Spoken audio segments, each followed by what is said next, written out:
All right, good evening. Thanks for coming out. Welcome to Sumner County School Board voting session for April 22nd. Before we begin the meeting, I'm going to stand for a moment of silence, followed by a pledge to the flag. Please feel free to join us if you'd like.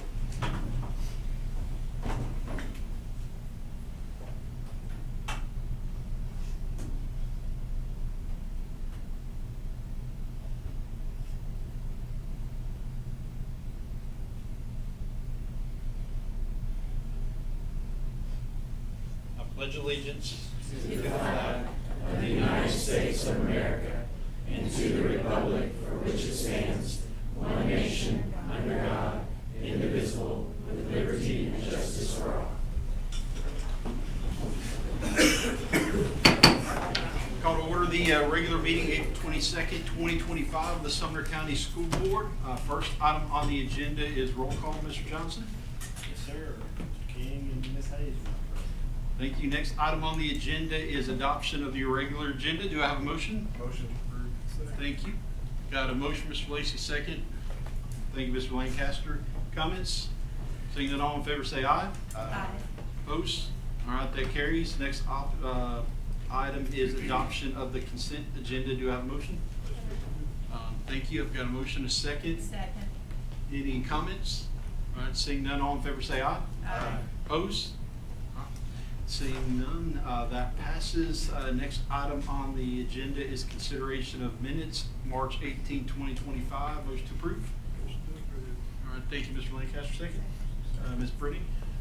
Any comments? Seeing none, all in favor say aye. Aye. Opposed?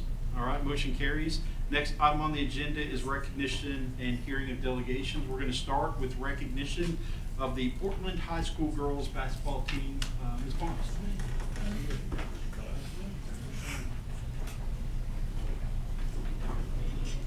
Good evening.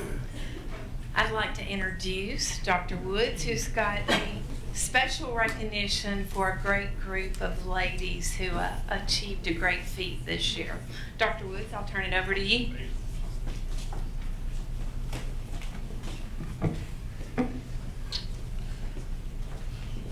First of all, this is not everybody. Coach Stein told me that the rest of them are in a battle right now over at White House in a softball game, Scott. So it was 1-1 a few minutes ago. Are we leading yet? No, it's Okay, still 1-1. Never mind. All right. So anyway, the rest of them are at the softball game tonight. So we want to recognize Portland High School Lady basketball team, Lady Panthers basketball. It's the first time in school history that we've had a ladies basketball team go to the state tournament. And if you know how long Portland's been around, it's a long time. So we had a 24-12 record, 24 wins, ties the most of any team at the school. Our statistician, Curtis Marlin from the Portland Leader, told me today that tied the 1969-1970 team. That was the year I was born, so we know that was a long time ago. We've only been to 2 regional championship games in the history of the school. Lost to Westmoreland, unfortunately, in 1973. I was 3 at that point. And we won this year over Station Kent for our first regional championship win. Then we won our sectional game. Sorry, Station Kent. You can talk about wrestling in a minute. And then we went to the state tournament, and we lost in the first round to Maryville Heritage. But that's okay because they won the whole thing, and they were a very good team. So we're very proud of our team. I just want to recognize our girls and our coaches. So that's all.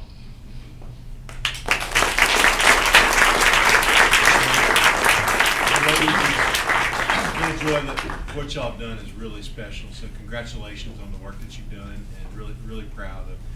Dr. Woods likes to give me a hard time being a White House person, but really proud of what y'all have accomplished. And you know, the way you play, the intensity, the hustle, the work, it just reflects y'all. It reflects Portland High School. So thank you for that work. Really proud of y'all.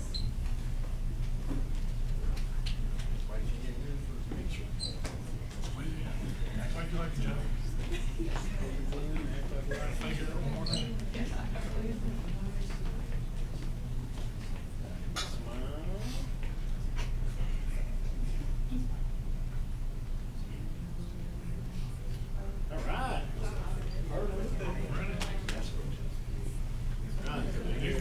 Everybody come get your chances going on the way out.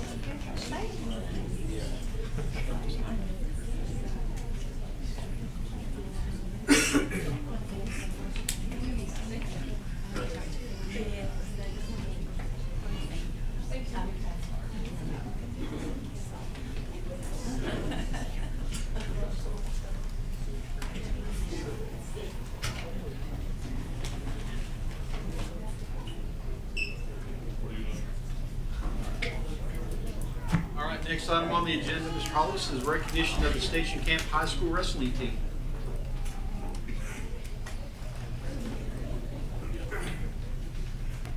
Good evening, everyone. Thanks for coming. I apologize. I've been dealing with a sinus infection, being out at soccer fields and baseball all weekend. But tonight, I want to take a few minutes to recognize a phenomenal accomplishment that is kind of new to our community, and also kind of highlight some of the work that these guys have been doing for years with wrestling in Sumner County. And I know firsthand, my son, when he was 5 years old, we were looking for something to kind of toughen him up a little bit, and we happened to come across Joe and Colby and those guys, and we used to wrestle out there in the little behind Beach High School, the little metal building. I don't even know if it's still there anymore. I think it's about to be torn down, though. Probably it needs to go because it used to leak and stink and everything. But my son wrestled for a little over 4 years with those guys, and it was a phenomenal experience. And I can tell you that not being a wrestler myself,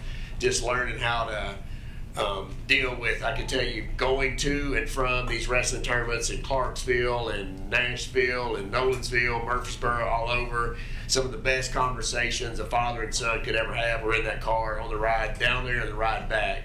I want to ask Joe and Tyler and Colby if y'all will come up here, and I want you to introduce your guys and tell a little bit about the accomplishments that y'all have done, because I think Coach Tyler came down here in 2017 from up north somewhere, and he tried to wrestle me, and I pinned him, and I said, I don't know if you can be the coach here because I never wrestled, but it's just a side joke. He never did get me though. But we all come up here, and Joe, and the other thing is, while they're coming up here, I want to say that middle school wrestling is now sanctioned in Tennessee, and one of my goals personally is for our middle schools to start supporting this in Sumner County, because once he explains to you what these guys have done over the last few years and where this program is started from scratch is, really mind-blowing. So I want to personally thank you guys for what you've done. It's a lot of volunteer work, a lot of no thanks, and I know personally the hard work these guys have put in, and I'm always in awe when I see you guys doing well. So thank you, and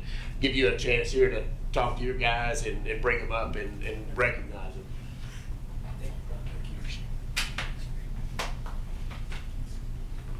Thank you so much just for the opportunity and the time to hear us out and listen to what these amazing young men have done, and now women. We've started a women's wrestling team at Station Camp High School, which is pretty phenomenal. But thank you, Kobe Oswald and Joe Rieger. Joe Rieger is kind of the hidden rock behind a lot of what happens inside of our youth wrestling program. And I'll talk about that really quick before I pull up all the high school athletes. But our youth wrestling program, it started in a couple different foundations, Legion Wrestling, and now it's transitioned into Sumner County Wrestling Club.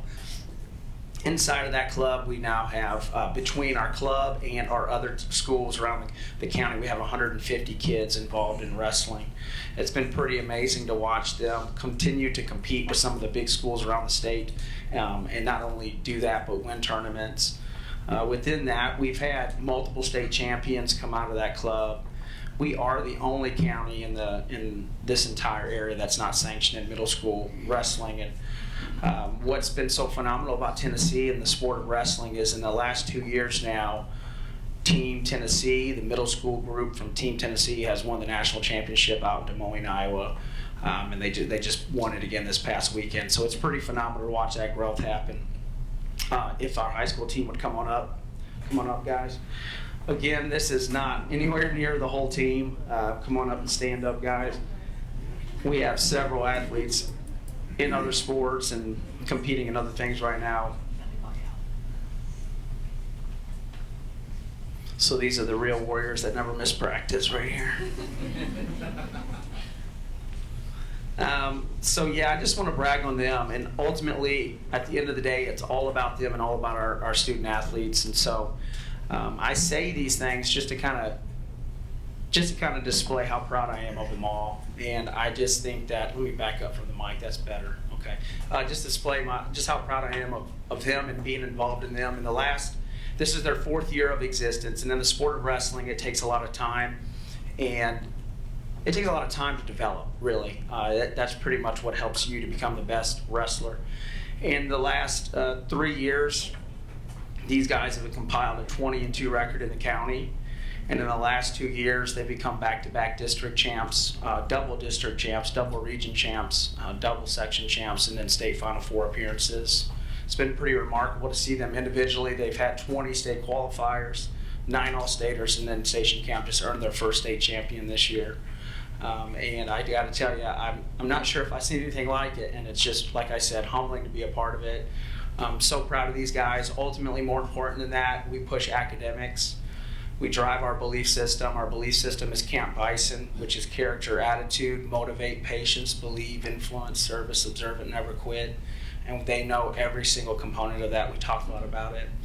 This year, our starting lineup, they had a GPA of a 3.86, which I think is pretty remarkable to hold that up with everything else that they're doing. So, anything else? I could just go on and on and on about them. I just love them. I love them so much, and I'm proud of them, and I'm just thankful that y'all allow us to be a part of this whole organization. So, if you wouldn't mind, give them a round of applause. Thank you so much.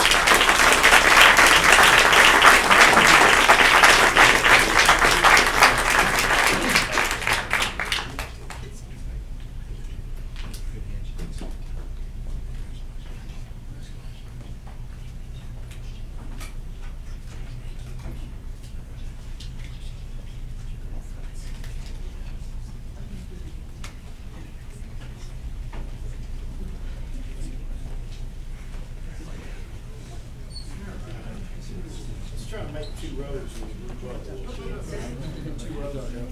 Caller, go to the back.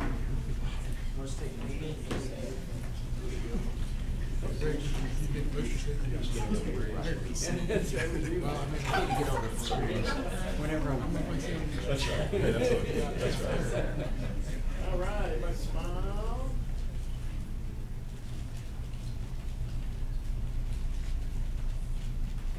All right. Good job.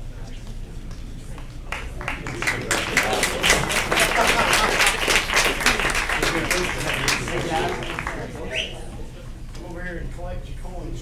Oh, yeah. Remember the gold medallion.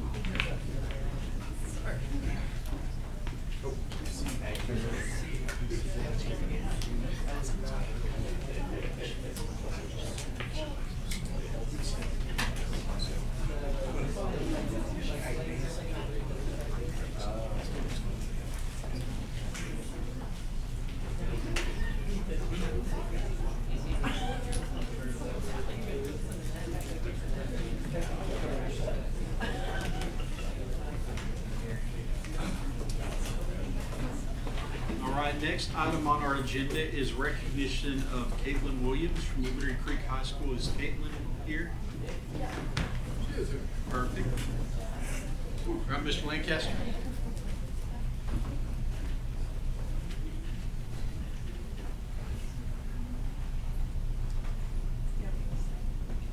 Well, you got to stand right up there in the front. I think we have. Where's Jeremy? Did he run off? We got okay. So briefly, I learned a few things in school and never really had a chance to apply them to the level that this young lady did. I remember the first time I actually used the Pythagorean theorem in practice, and I was like, "Oh, that's pretty cool," But what she did actually saved somebody's life, so it's pretty amazing. Jeremy, we got the video. You guys ready? Yeah, it's a A teenager is credited with helping save. Roland, just you call us. Well, tonight, a Sumner County teenager is credited with helping save a man's life. 18-year-old Caitlin Williams used the CPR training that she had learned in class at Liberty Creek High School to help resuscitate a man who had collapsed at a local YMCA. News 2's Sam Commenti got the chance to meet Caitlin today and hear more of her story. You know, my adrenaline was so high and so many things were going on, but I felt so calm, and I just knew that I was doing what I needed to do. Last month, high school senior Caitlin Williams was finishing her lifeguard shift at the YMCA. A slow evening at a job she was considering quitting suddenly became life-changing. A man had collapsed inside the men's locker room. Caitlin didn't waste a second. I knew he didn't have a pulse. I wasn't going to hesitate. The longer you wait, the longer their life's in danger.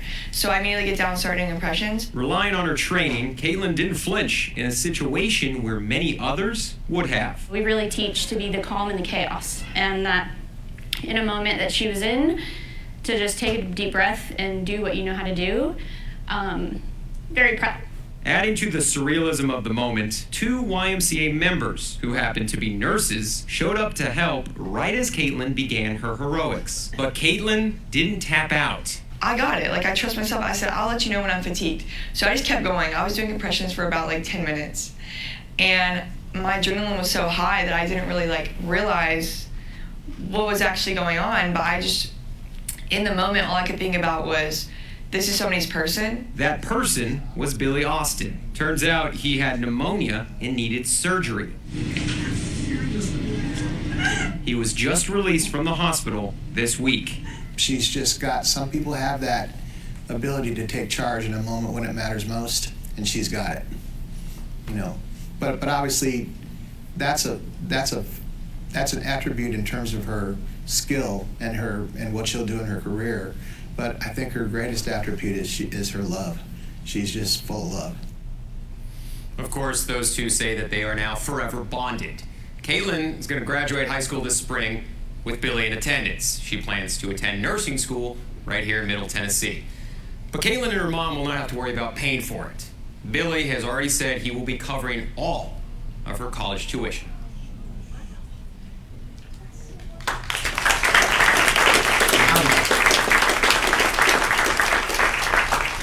So like I said, there's nothing I could read or say that has that kind of power as that video did. I remember when I first watched it, I was like, oh my gosh. And then when I saw that it was a student in Sumner County, it was like, oh my gosh. You know, so it was a student in one of my schools in Sumner County, I was like, oh my gosh.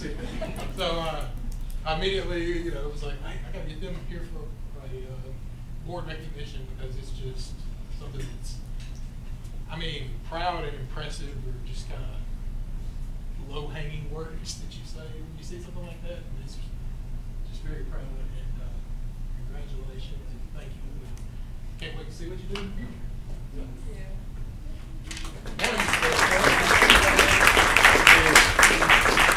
She's coming in. Let me add a few more things.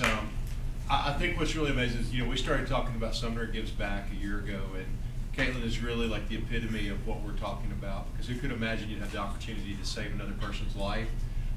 She's gotten to speak a few times since then about it, including to Chase Moore was telling us that she spoke, was it last week or week before, to all the CTE directors in the state of Tennessee at the state convention, and got to share her story and what she'd accomplished. And from what I understand, there were a lot of tears shed and a lot of just an amazing moment. I think what was really at our CTE banquet, what was really impressive is Billy, whose life she saved, runs an aviation company, and heard what we were talking about with our aviation academy, and he said, I would love to be able to pay back by giving to some kids to come in and work with me.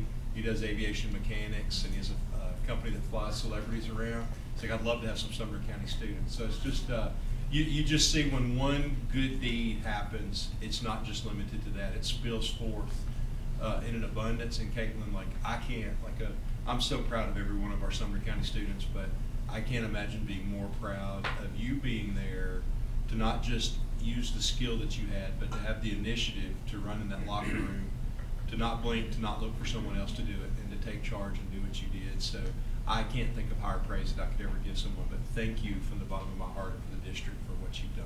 Thank you.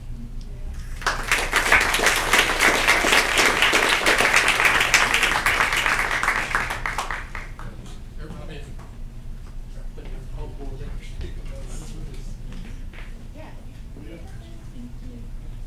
Ms. Brown.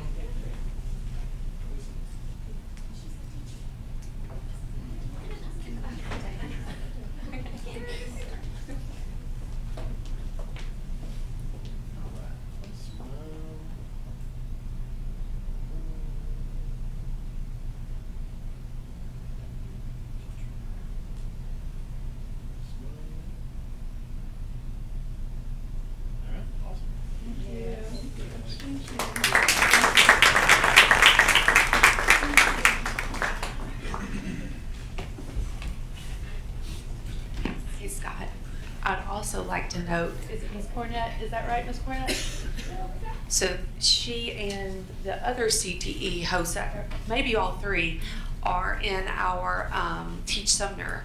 So they are, they were nurses and now they're teaching for us and they're getting their teaching certificate. So, and that's pretty exciting. I'm pretty proud of that too.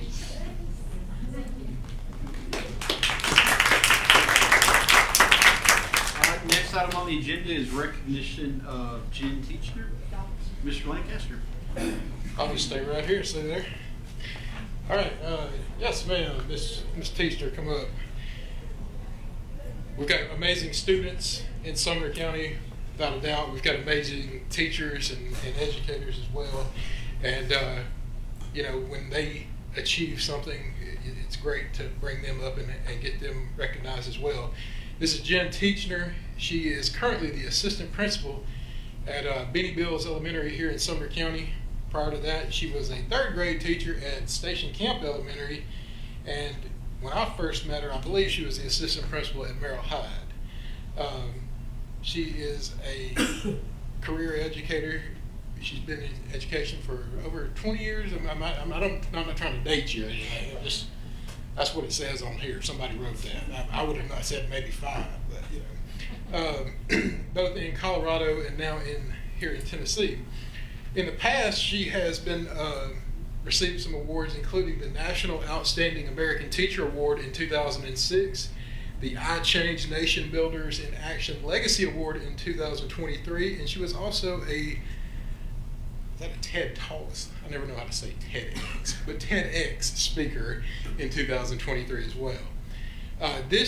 The reason she's here today is she is the 2025 recipient of the National Women's History Month Community Trailblazer Award from Middle Tennessee State University for her work inspiring and educating future generations. Now, supposedly this would not be possible without the support of her family, including her husband, who's Jamie Teachner back there, who's one of our county commissioners, and her 2 children, Charlie and Lily. So please congratulate Ms. Teachner for her recognition for her service to our schools, our students, and our community.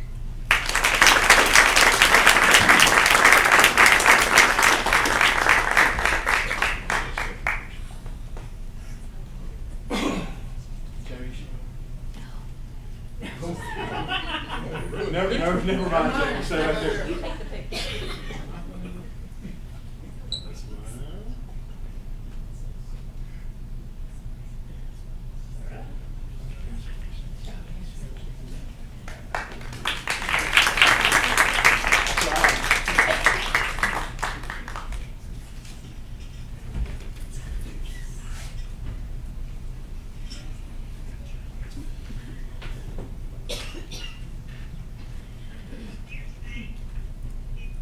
All right, next item on the agenda is the presentation of the National Weather Service Storm Radio Award.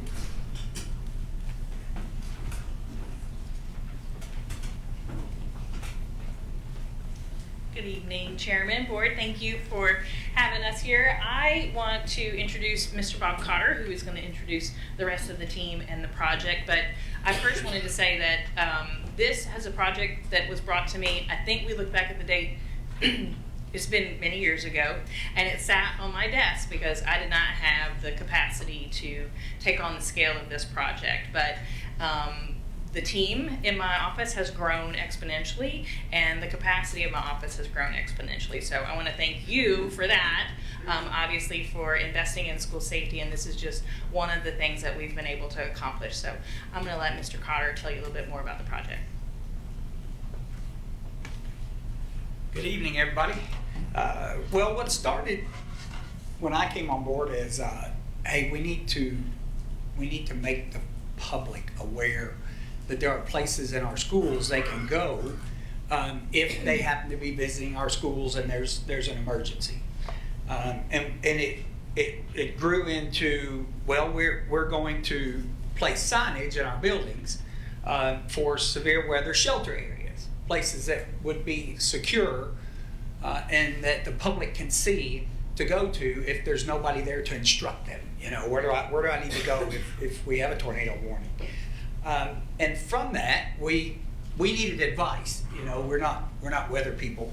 You know, I know a little bit about, hey, being a principal, you know, don't put them in a wind tunnel. You know, get them away from the windows, interior walls. So we needed advice, and through that process, we reached out to our friends at the National Weather Service in Nashville and the Sumner County ECC.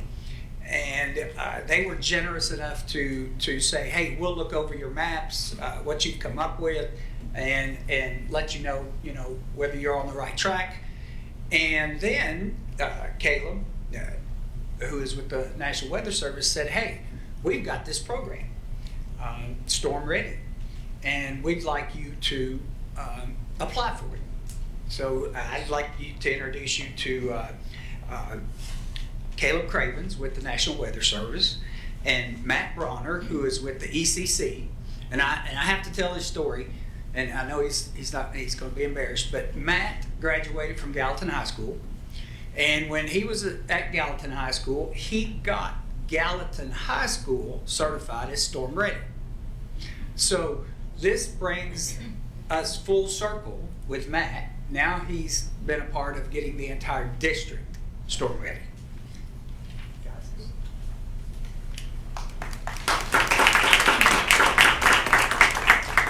Good evening, everyone. Thanks for having me.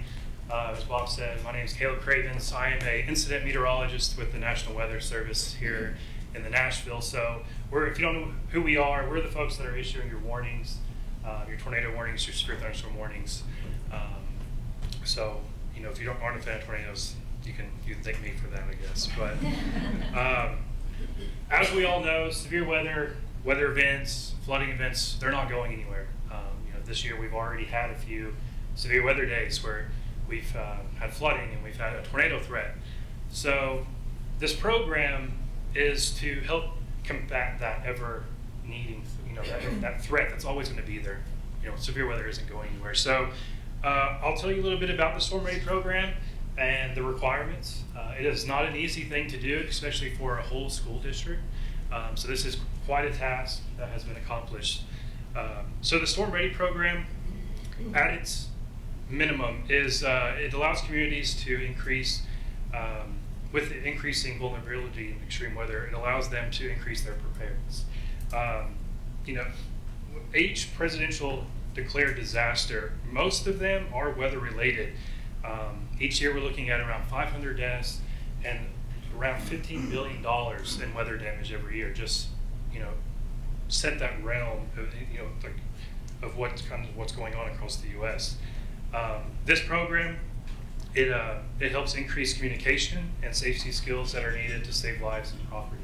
As the National Weather Service, our main mission as an agency is protection of lives and property, and this goes right hand in hand with that. This helps communities really be prepared to save lives from severe weather by events planning, sharing education, and also raising awareness. So no community is storm proof, but we can be prepared and we can be storm ready. This is really a grassroots approach. It's all voluntary, so it's not required by us. People approach us to try to achieve this effort. So that's what's exactly happened here. So it encourages communities to take a new proactive approach to improving local hazardous weather operations by basically providing a clear-cut set of guidelines that either the district, in this example, or individual student needs to follow. At the beginning of this effort, the district had a pretty good severe weather plan already. But now that we've been through this, and with all of these guidelines that are now being met, and that Matt and I have walked through every school here in the district, I can reassure you that this district has an excellent severe weather safety plan now, and you can be proud of that. So I'll go through the requirements here. There's 12 major criteria. The first one is having an emergency operation plan that has a designated severe weather safety plan. So it's going to list the details of what each school is supposed to do in case of a tornado watch or a tornado warning.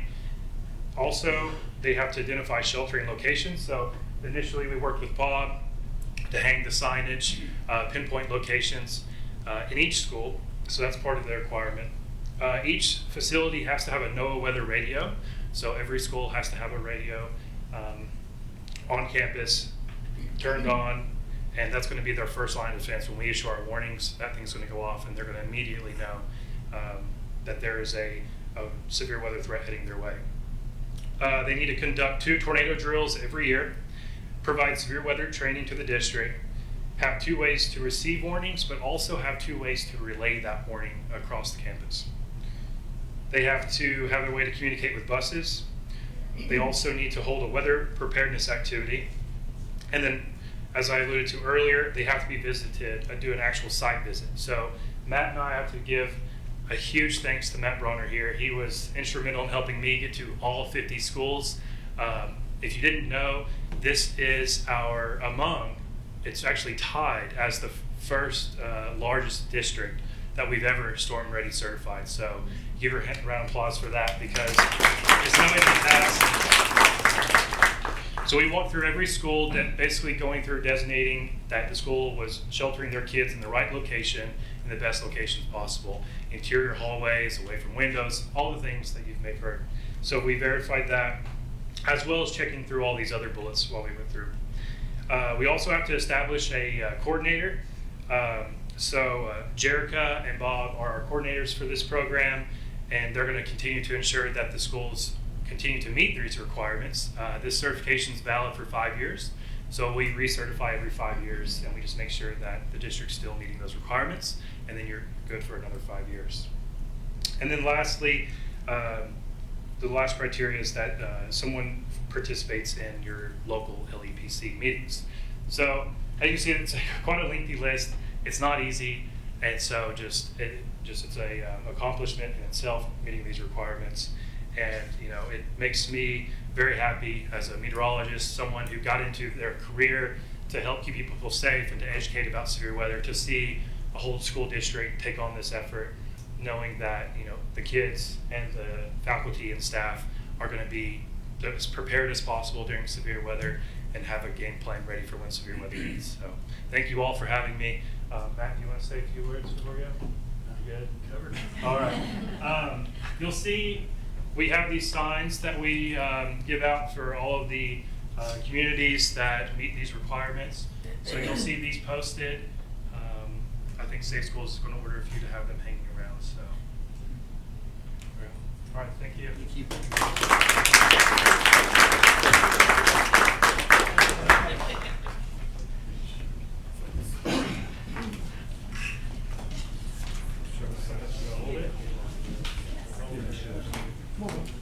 Come on, Bob.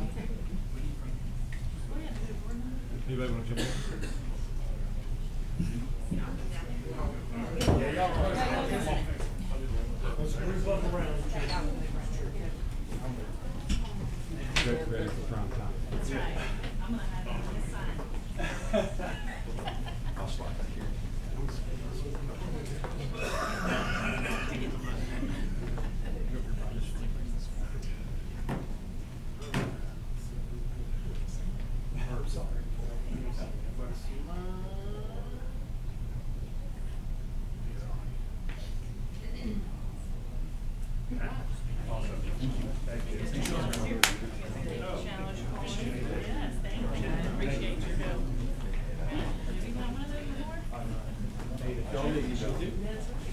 If y'all need help for elementary storm ready, Dr. Woods right there. Said elementary storm readiness, if you volunteer. I know somebody we can volunteer.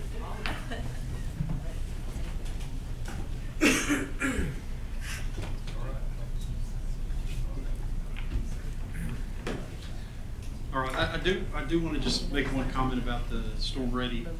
You know, we think a lot about, you know, our kids in schools during storms, and I think we do a great job of managing that, but it's important to remember that we have a lot of parents, a lot of kids, a lot of family members in schools after hours, on weekends, participating in events, and so having signage, you know, I think I was at Beach a couple years ago when we had the tornado that came down, you know, veterans. And so having signage that allows these individuals to know where to go when maybe we don't have a full school staff on site, I think is really important. So I appreciate you guys taking the initiative to, you know, think proactively instead of reactively. So thank you guys very much. Appreciate it.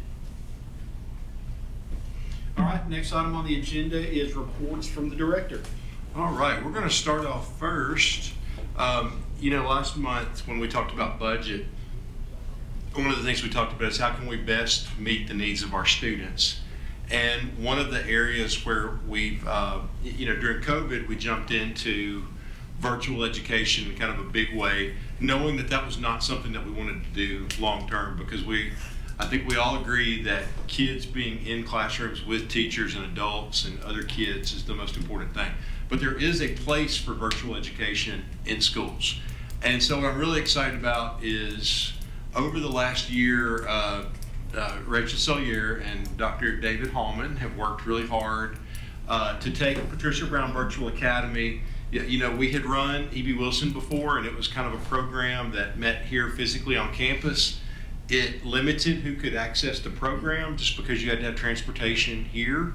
What they have done now is give us a lot of flexibility to meet the needs of kids, and also to begin to think in the future, what are some ways that we can help support kids? So I'm going to turn it over to Dr. Hallman and Ms. Sellier and let them share about our online learning in Sumner County schools.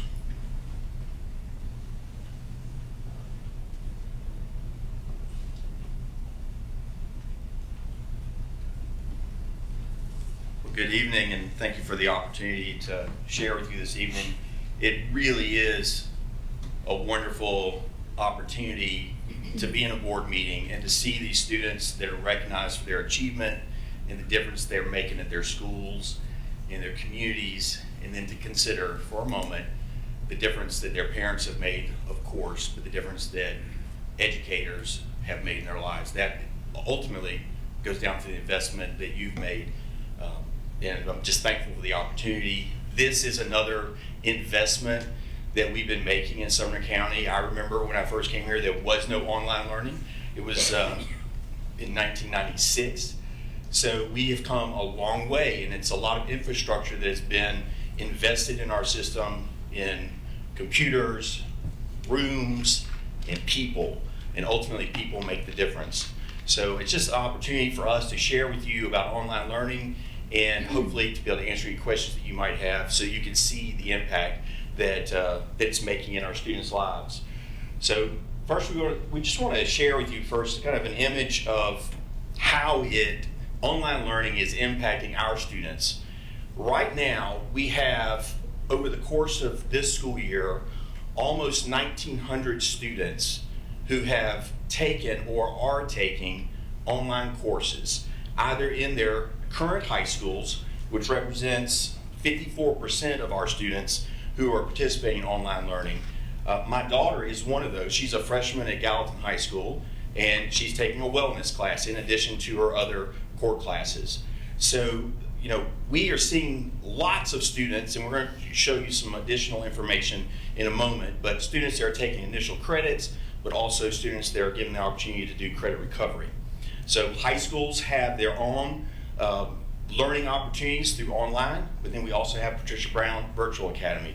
And we have a lot of students this year that are participating in that. And those students are all online virtual, and they do all of their work at home. Any testing, end of course testing is done here. And then there's some other areas that we're meeting the needs of students. We have students at R.T. Fisher School that represent a small percentage, but it's a really impactful opportunity for us to meet their needs through online learning, in addition to the courses that they're taking there. Students at Middle Tech College, Middle College, but also we have students that, because of disciplinary issues, might have in the past been expelled, but now because of the opportunities with online learning, we're having the opportunity to meet their needs as well, which gives them the chance to continue to progress in the program towards graduation. So we want to just highlight that 1,900 students this year, and we anticipate more next year, are receiving the benefits of online learning. It's me. So first we talked about, or I said something about online courses in our traditional high schools. So you can see the number of students that are taking initial credits. These would be like wellness, personal finance, PE courses, classes that they can take in addition to their core classes. But it's also students who have the opportunity to make up courses that they did not pass previously. And we have a significant number of those students. You can see the high number of students that we're meeting their needs, and it's helping them to get towards their graduation requirements. 1,500 students, or 1,500 courses total this school year. Now it's your turn. Often we're asked, how are the students in our traditional high schools using online learning? So I'm just going to go through a couple of the most popular. We had several students transfer from JV2 in different places when Liberty Creek opened, and several of them, they may have already been in French 2. Well, Liberty Creek doesn't have French 1 or 2, so in the past they would have had to start back at Spanish and take Spanish 1 and Spanish 2, which would have put them behind where their cohort was with foreign language and behind on other credits that they could have taken. Now we can just put them in French 2 online and they can continue on. For those world languages, we use teacher record courses, which they have a certified teacher that works with them on the program the entire time. Another way is to do flexible scheduling for athletes. So athletes do not need that PE credit, but it pairs with another credit. So it's hard. We now often, our athletes are doing personal finance online. I think we have 30-something athletes at one of our high schools that's doing personal finance online. So it's just opening up an opportunity for those students to take another AP or dual enrollment or an additional CTE course for them. Credit recovery is actually a pretty small portion of our online learning, but it's certainly a significant one. Mid-year transfer, students who transfer in and they're on a traditional 8-course schedule. In the past, they would just be able to finish 4 of those classes. They would actually have to start over at the beginning. But now we're finishing the second part of those classes online to allow, instead of just ending the year with 4 credits, now they're ending with 6 or 7, whatever they can fit in. Addressing teacher shortages. That's not our preferred way of using online learning, but we have been using it to address mainly Spanish teacher shortages. I would like to point out that this is the first semester out of the past 5 semesters that we don't have a Spanish class online. So that speaks to our Teach Sumner and just hiring in Sumner County, because thankfully all of those positions are filled and we do not have students learning Spanish online. So it works when we need it, but we're glad to not need it. And the last one is just, it's student-centered scheduling. We're allowing our counselors are just given more options with what they can do with their students to allow them to be able to take more, again, dual enrollment, AP, and just courses that they are interested in. So online is helping a lot of things in our county.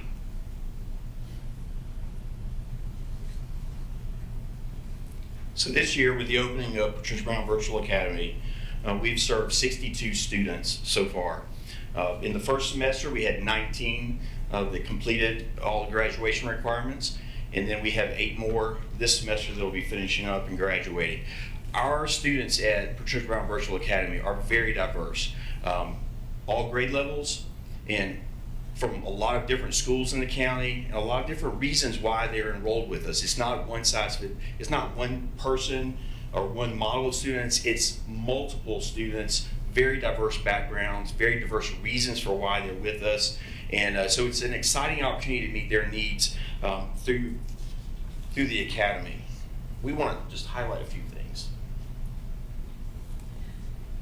Who is teaching our students? So PVBA, we're partnering with the Imagine Learning, which is an online learning company that does our curriculum, and each one of our students are placed in courses that have Tennessee State Certified Teacher Records.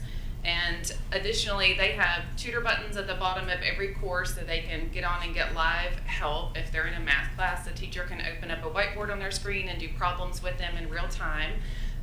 They can schedule meetings with their teachers. They can reach out to their counselors for support. So we just wanted to highlight that our PPA students are supported and connected.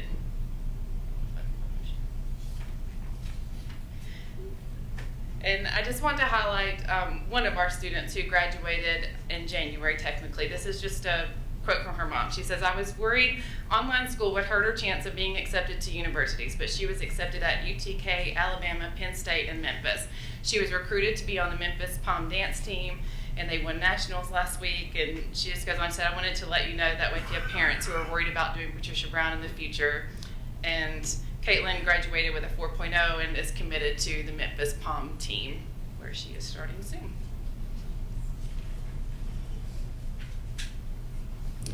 So in 1999, we opened R.T. Fisher School.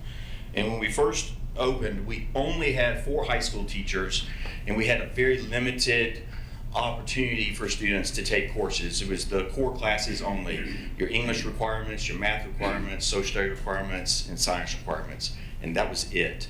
It has grown over the year to where we have 6 teachers now in the high school, but we have still had the issue of having limited opportunities for our students who were attending R.T. Fisher School. With online learning, we've now been able to expand that significantly. And it's a real issue for us, or it has been a significant issue when students were transferred into R.T. Fisher. We had to make a lot of changes in their schedules because we did not have the ability to offer them Spanish courses or other world language courses, any of the arts courses, and certainly we had no CTE courses when we opened and for over 20 years. Now, with online learning, we're being able to meet their needs in a completely different way and broaden their opportunities and give them the chance to continue in courses that they were in from the schools, such as world languages or some CTE courses, and but also just to give them the opportunity to catch up as well. A lot of credit recovery courses are offered at our R.T. Fisher as well. So each semester this year, we've had 40 additional courses that students have been able to take while they're to catch up or to get ahead of where they were at. So it's a real benefit for the students at R.T. Fisher and moving them towards graduation.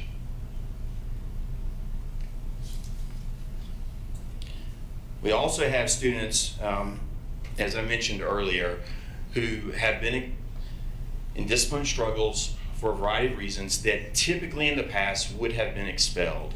But with online learning now, this year we've been able to serve 36 of those students through the online platform where they're taking all online classes, but we're able to meet their needs as well. And they are showing great success. I think this year we anticipate 74% pass rate for them. Last year I think we were at 80%. So we have work to do, but that's extraordinary because otherwise they would earn no credits at all.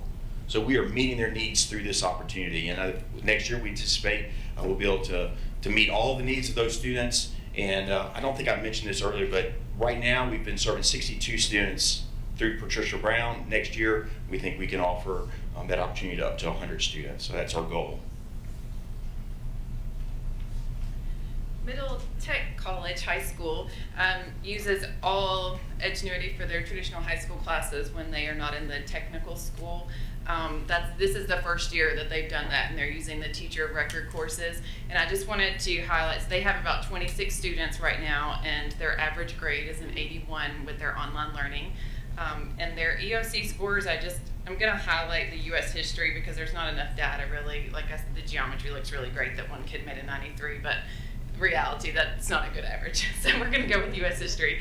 2 years ago, the EOC average was a 69, and last year it was a 71, and this year with the online learning, it's a 77. So that's a pretty significant jump for EOC scores, and you can see there's 6 failures to 3 failures. So this year there were 0 failures on EOC with these teachers. So they're doing a great job connecting. The students can make office hours with them, like I said, and I think it's being effective, and it's working well at all of our schools.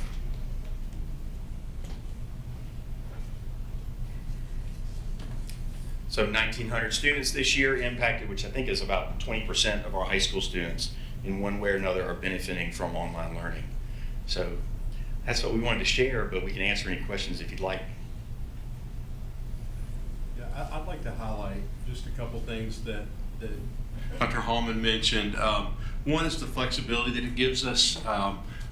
And Dr. Hallman can speak well to this because he was the founding principal of RT Fisher.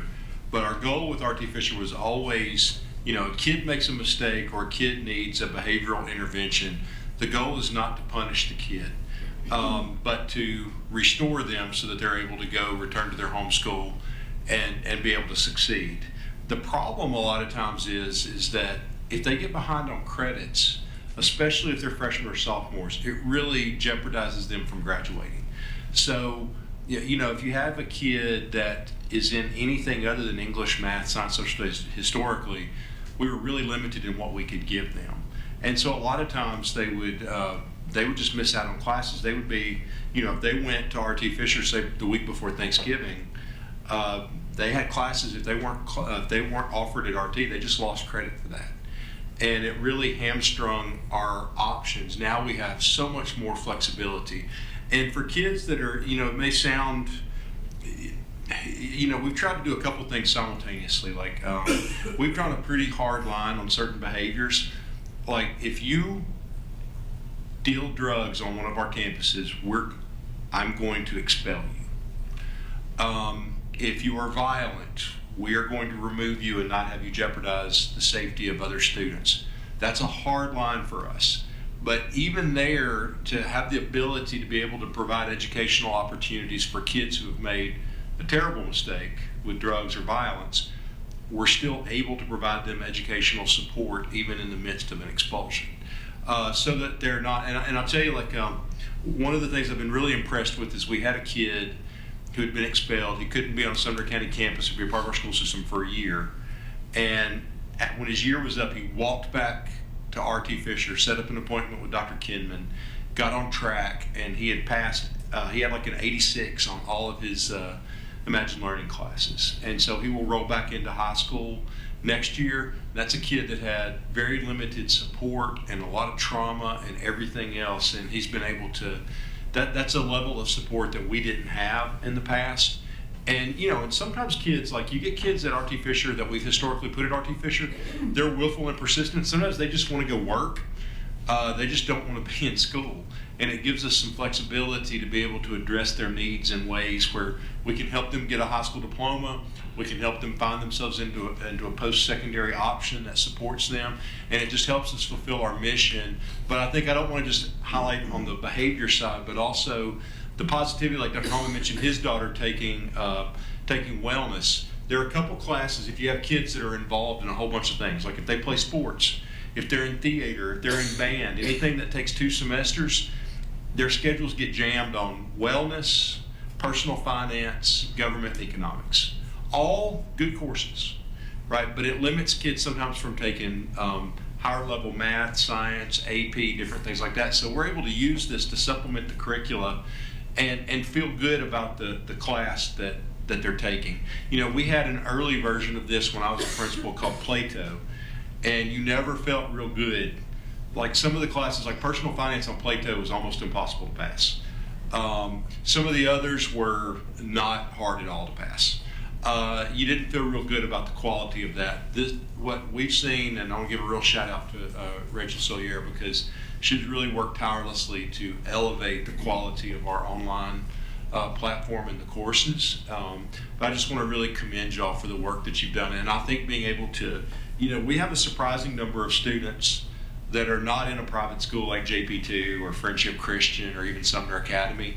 They're in, like, I probably shouldn't say this because I'll probably hear about it later, but like the farm school online, right? Like there are schools that kids can get enrolled in that their parents are paying for that deliver a significantly lower quality product than what we offer with Patricia Brown Virtual Academy with our online courses. And I love they didn't share this tonight, but they've got a plan to try to reach out and contact some of those families because it's better for their kids to be a part of what we're offering. And I'm thrilled about that. David, I teased you with the thing about the behavior, and then now I'm going to throw it to you. Sorry. Can I brag on Miss Sawyer for just a moment? She is enrolled in our Teach Sumner program, and so she will be a teacher of record through this. And so it's kudos to the program and to the PVA and to her to be willing to do that. So we're super proud of her.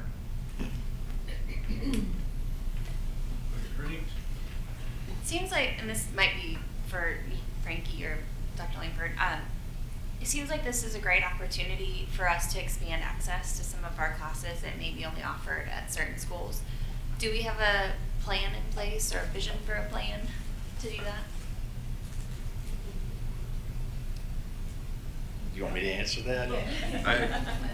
She threw you the ball.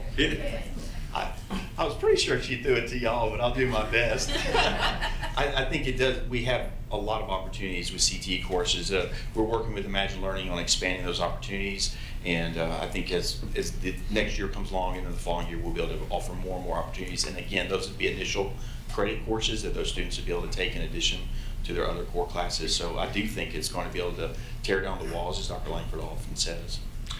Yeah, and I would say, like, I still don't think anything replaces a physical teacher or program. I think that you'll see, Frank, did you want to share about Aviation Academy? Like, number of students we got enrolled or anything? Or okay, so I talked to Chase today. We have 20 students that have already signed up for our Aviation Academy next year. And we haven't even really advertised it a lot yet. So I think it's a good mix. Like, I think this really meets a need. But in terms of like developing students to their full capacity, it will only supplement, not supplant, what we want to do with getting kids in front of our teachers and our schools. So I think it's a great tool to have in our arsenal, and it absolutely meets a need.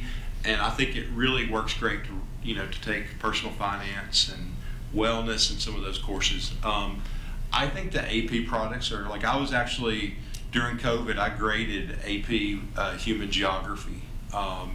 The quality of the course was much better than I would have thought on an online course, but it still doesn't replace, we're able to do AP through another program, and it's a little better, but I mean, ultimately, I'd like to take advantage of our own. We have some phenomenal AP teachers, and I'd love to get our kids in front of those teachers and figure that out. Mr. Mayor, did I miss anything? There is the opportunity. It's not necessarily through our platform, but there is the AP online access to all. I think it's All Access. AP Access for All. Thank you. And so that does provide an opportunity for students to take a multitude of additional courses. I think Merrill High Magnet does that, and I'm sure several of the other high schools are already doing that as well. Yeah. So that opens the doors for students. It's just a couple of questions. Is there any cost to the students for this at all? No cost at all. And then, are these like online modules you log into, do the coursework, or is there live streaming, or is it our teachers were recording and we're playing back? How does that kind of work? And then I guess a follow up would be, how are we selecting the courses? Like if it was a personal finance and there's 500, how did you pick which one to do? There's only one course with the particular company that we chose. Okay. So just like we do textbook adoption or anything else, we had the companies come in and do presentations and I guess bid is the correct term, I don't know. And I researched a lot with what I felt like the best online learning company is, because obviously there are several out there. The different things this one offers, from the tutor button to the office hours to the teacher of records to CTE courses to world languages, just overall I really feel like it's the best company that we could use. Yeah, and they align with Tennessee standards. So of course, like personal finance has, Tennessee standards that it aligns to. Yes. Yeah, my question would be: are we paying like a user fee or a per credit? Like, what are we paying for? Because I'm thinking is a barrier for some of these students that maybe don't have access to some of these funds to pay for these courses. No, it's free for students. All of it's free. Yeah. But what are we paying for it? We pay a lot. That's what I'm asking. But I wanted to publicly, I want to make sure if anybody ever watches this online, they know. I think y'all voted on this back in August, I think, when we picked. I don't know the exact numbers, but we have an unlimited amount of courses to use in our traditional high schools.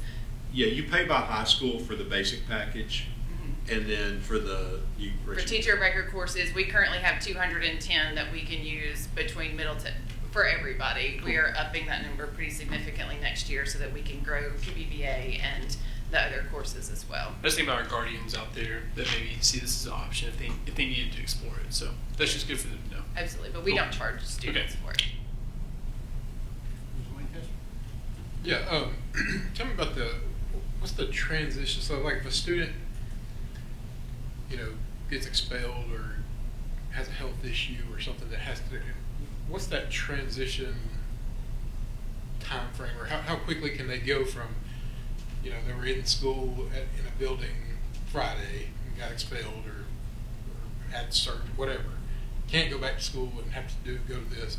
What's that timeline, and then kind of going back into the classroom? How does that transition back work? And then I've got a follow-up to that.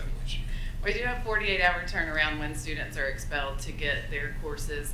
I work with the guidance counselor and then Chase Moore to make sure whatever CTE course that they have aligns with what we're using. CTE's just expanded so much that it's a continual conversation to make sure we're doing the right thing. But at this moment, I personally modify every single course for every student that goes into RT Fisher. Expulsion on abeyance comes in the middle of the year, transfers, because we don't want them to do work they've already done, and we want the amount of time that they have in the course to be feasible for them to be able to complete. So a 48-hour turnaround, although honestly it's usually done the same day. Okay. And the other thing is like, when online learning was big during COVID, and you see all these stories in the national news of school districts where 90% of the kids had never logged on. Are we able to track it like on a daily basis? Like, hey, the kid actually went in and did the assignment. I mean, we're basically able to keep an attendance record to a certain extent. Someone in here is like a bloodhound. Her name is Rachel Sawyer.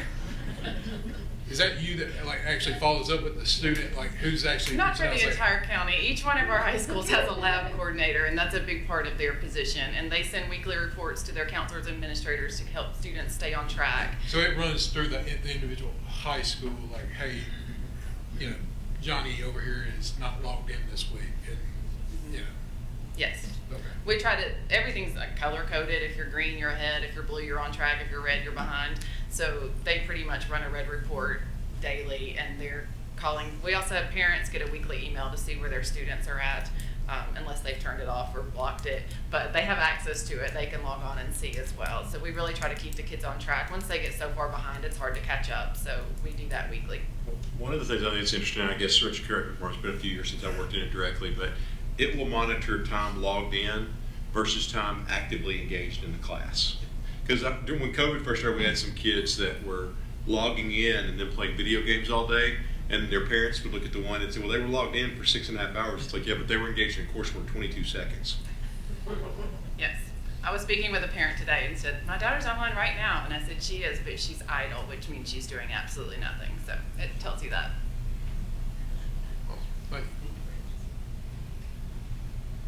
This is just a random one, but how do sick days and extreme weather days work with the online academies or the courses where it's all online?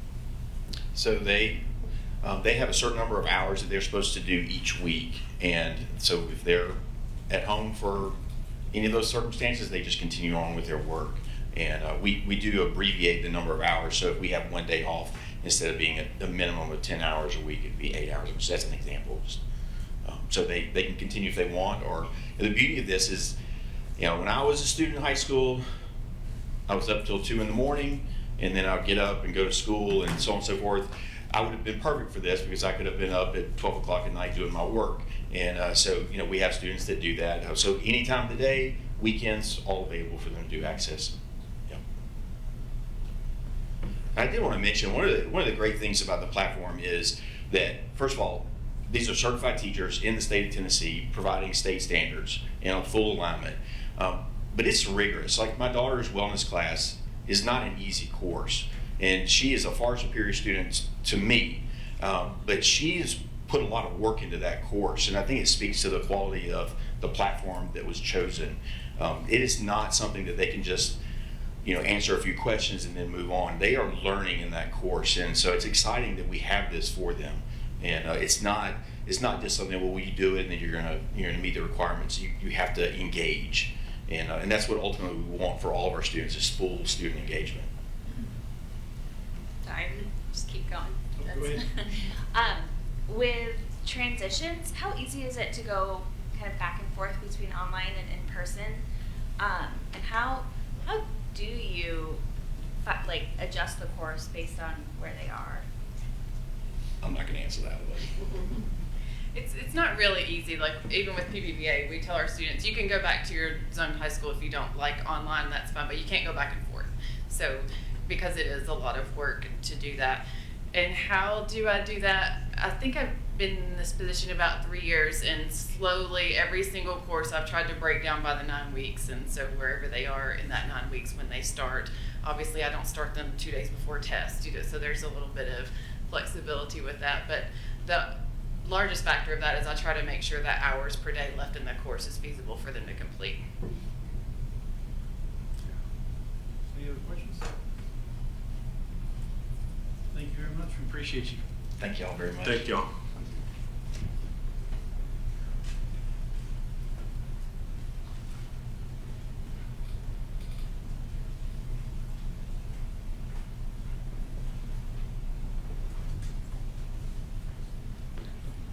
All right, we'll go. I don't have a big report this time other than just run through some things, some questions that we had from last time, and then just some general updates. I did want to start, I shared this last time, I wanted to start there. As we're building our budget this year, I'm really, I can't give enough commendation to Ms. Brown and her team. They have worked, let me clarify, Ms. Amanda Brown and her team.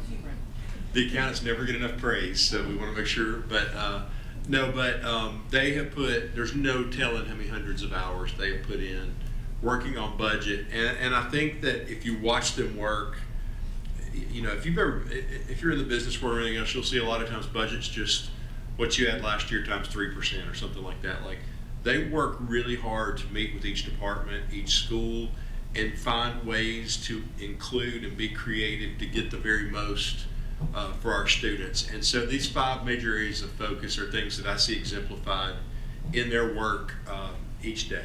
So I'm really thankful for all of our departments, but I really think that our finance department shines when we put our budget together, and I'm excited to share that next time with you. But we identified 5 major areas of budget focus: supporting students, parents, teachers, and principals to overcome obstacles, achieve success, and become healthy, productive citizens; closing the achievement gap between all students and subgroups; coaching to improve academic success and outcomes for each student.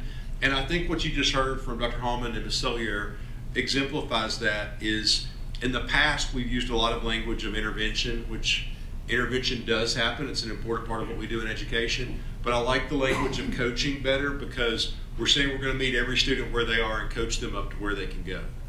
Sometimes I think intervention talk stigmatizes kids, whether that was if you were a bluebird or redbird at some point in your school career, or whether you're in a tiered intervention in RTI. We've got to be real careful with the language that we use, that we don't stigmatize kids and limit their opportunities. If you go back, like my grandmother was from Portland, and they had a whole hierarchy of families, and they said if you were from this family or this family, you probably weren't going to be much count. So they just did it by last name. Like then we moved to bluebirds and redbirds. Now we've moved to other things, but we want to do away with that and coach kids.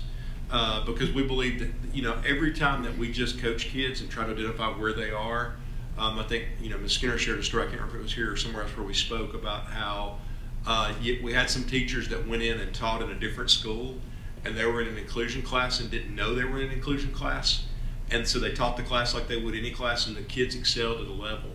But sometimes we lower our expectations because we know our kids. We want to know our kids so that we can meet them where they are and help them grow. But we also don't want to know our kids and limit what their opportunities are. So we're really going to emphasize next year the idea of coaching to improve academic success and outcomes. Supporting the development and retention of new teachers. You've heard some great stories tonight. If you were at the CTE banquet just at Liberty Creek High School, they caught the first wave of our CTE teachers. Our health science instructors, you met one tonight. That's Caitlin's teacher. I believe all 3 of the health science teachers are in Teach Sumner. The aviation teacher, the criminal justice teacher. So aviation teachers, West Point grad, retired Black Hawk pilot, lieutenant colonel. The criminal justice teachers, a retired detective from New York City. We had a doctor of nursing.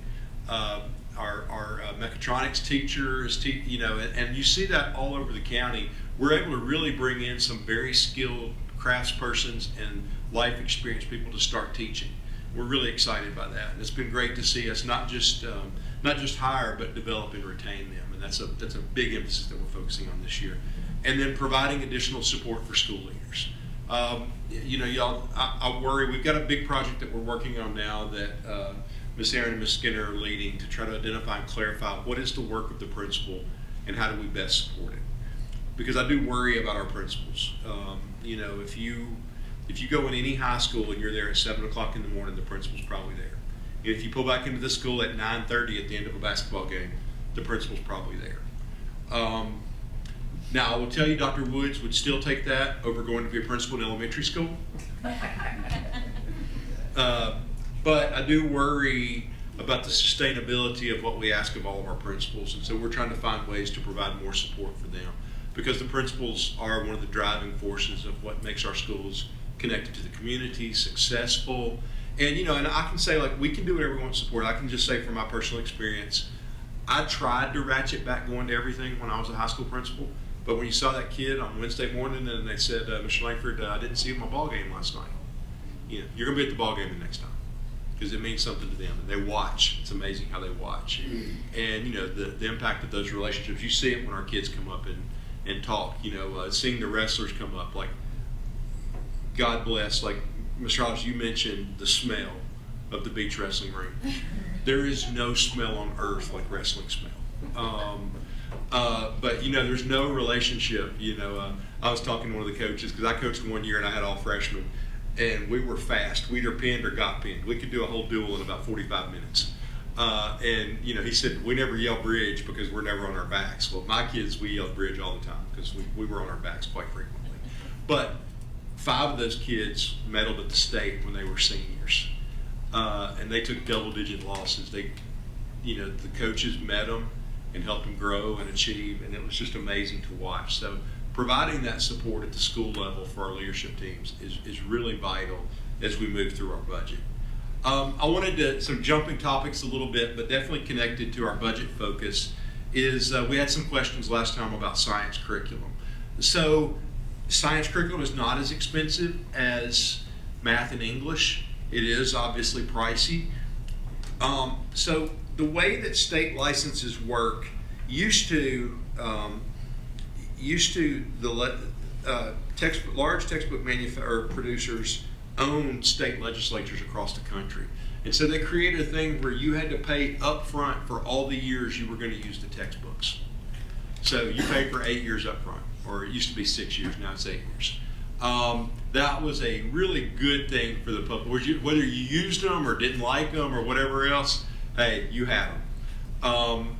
So you will see sometimes it's still more affordable to pay for 8 years up front. Other times, though, it's better to kind of cash flow it out and do it year by year. So Ms. York and Ms. Skinner have met a number of times, and then Ms. Amanda Brown also, and they've cobbled together, so you'll see this a lot more now. About 2017, Tennessee did a really good thing, and they broke the control that the large publishers had over the textbook industry, right? Because there was no room for innovation. When we went to Common Core as a state, the big publishers got stickers that said Common Core Line, smacked those on the books. When we went to Tennessee Standards, instead of Common Core, they smacked Tennessee Standards on it. And they'd print you out a little paper handout and put it in the back of the book and send it to you. But you got the same book that you would have gotten. If you weren't Texas or California, you never got anything new or original to your state, because you had to have an economy of scale to get something like that. Tennessee broke the back of that in about 2016, 2017. And it's been good for curriculum. It's been good for the state of Tennessee. And so we have a lot more options, and science is really the first curriculum that we're going to see that with, because a lot of the things, we had the presentation last month, a lot of what we're doing is these come with kits. And so the kits include all the materials that they need. I was really worried that we were going to have to take on a huge capital expense, because our middle school science classrooms are not set up with the same lab equipment that our high schools have. The good thing with the kits is they come in as part of that. So what we do is we push a lot of money to the school. Some districts hold that money in the center and they pay for everything. You will see as we lay out our budget next month, we're starting, one of the things that is an effect of COVID is we discovered, like say when I was a principal, we got money from the Brown Trust, and we got district device funds. So I would get somewhere around, as a high school principal, around maybe $35,000, $40,000 a year for technology. And I would buy Chromebook carts because we were deficient in technology. Chromebook carts, Chromebook carts, Chromebook carts, and then whatever teacher devices we needed. Where we are now post-COVID is we changed the dynamic of what our expectations were for technology in the classroom. 6 through 12, we are 1-to-1 for students, and our teachers have an iPad and they have another device. So we are trying to be more uniform. I'll talk about that in a little bit, so I don't want to get too far ahead of myself, but you'll start to see certain things like technology are going to move more to the center. It's easier for us to purchase that at the district level than to put one more thing on the plate of principals to have to manage their technology. Chris can run a report, his team can run a report, and they know what devices need to be replaced, and we can just change them out. I got an initiative I'll talk about in a minute. I'm really excited about that our team's been working on this year. But I say that to say that some of the money that we push to schools comes in the form of instructional supplies. So some of the cost of the science curriculum, the kits and things like that, will be things that the schools will pay for. High schools, for instance, have always bought things like owl pellets, frogs, cats, sharks.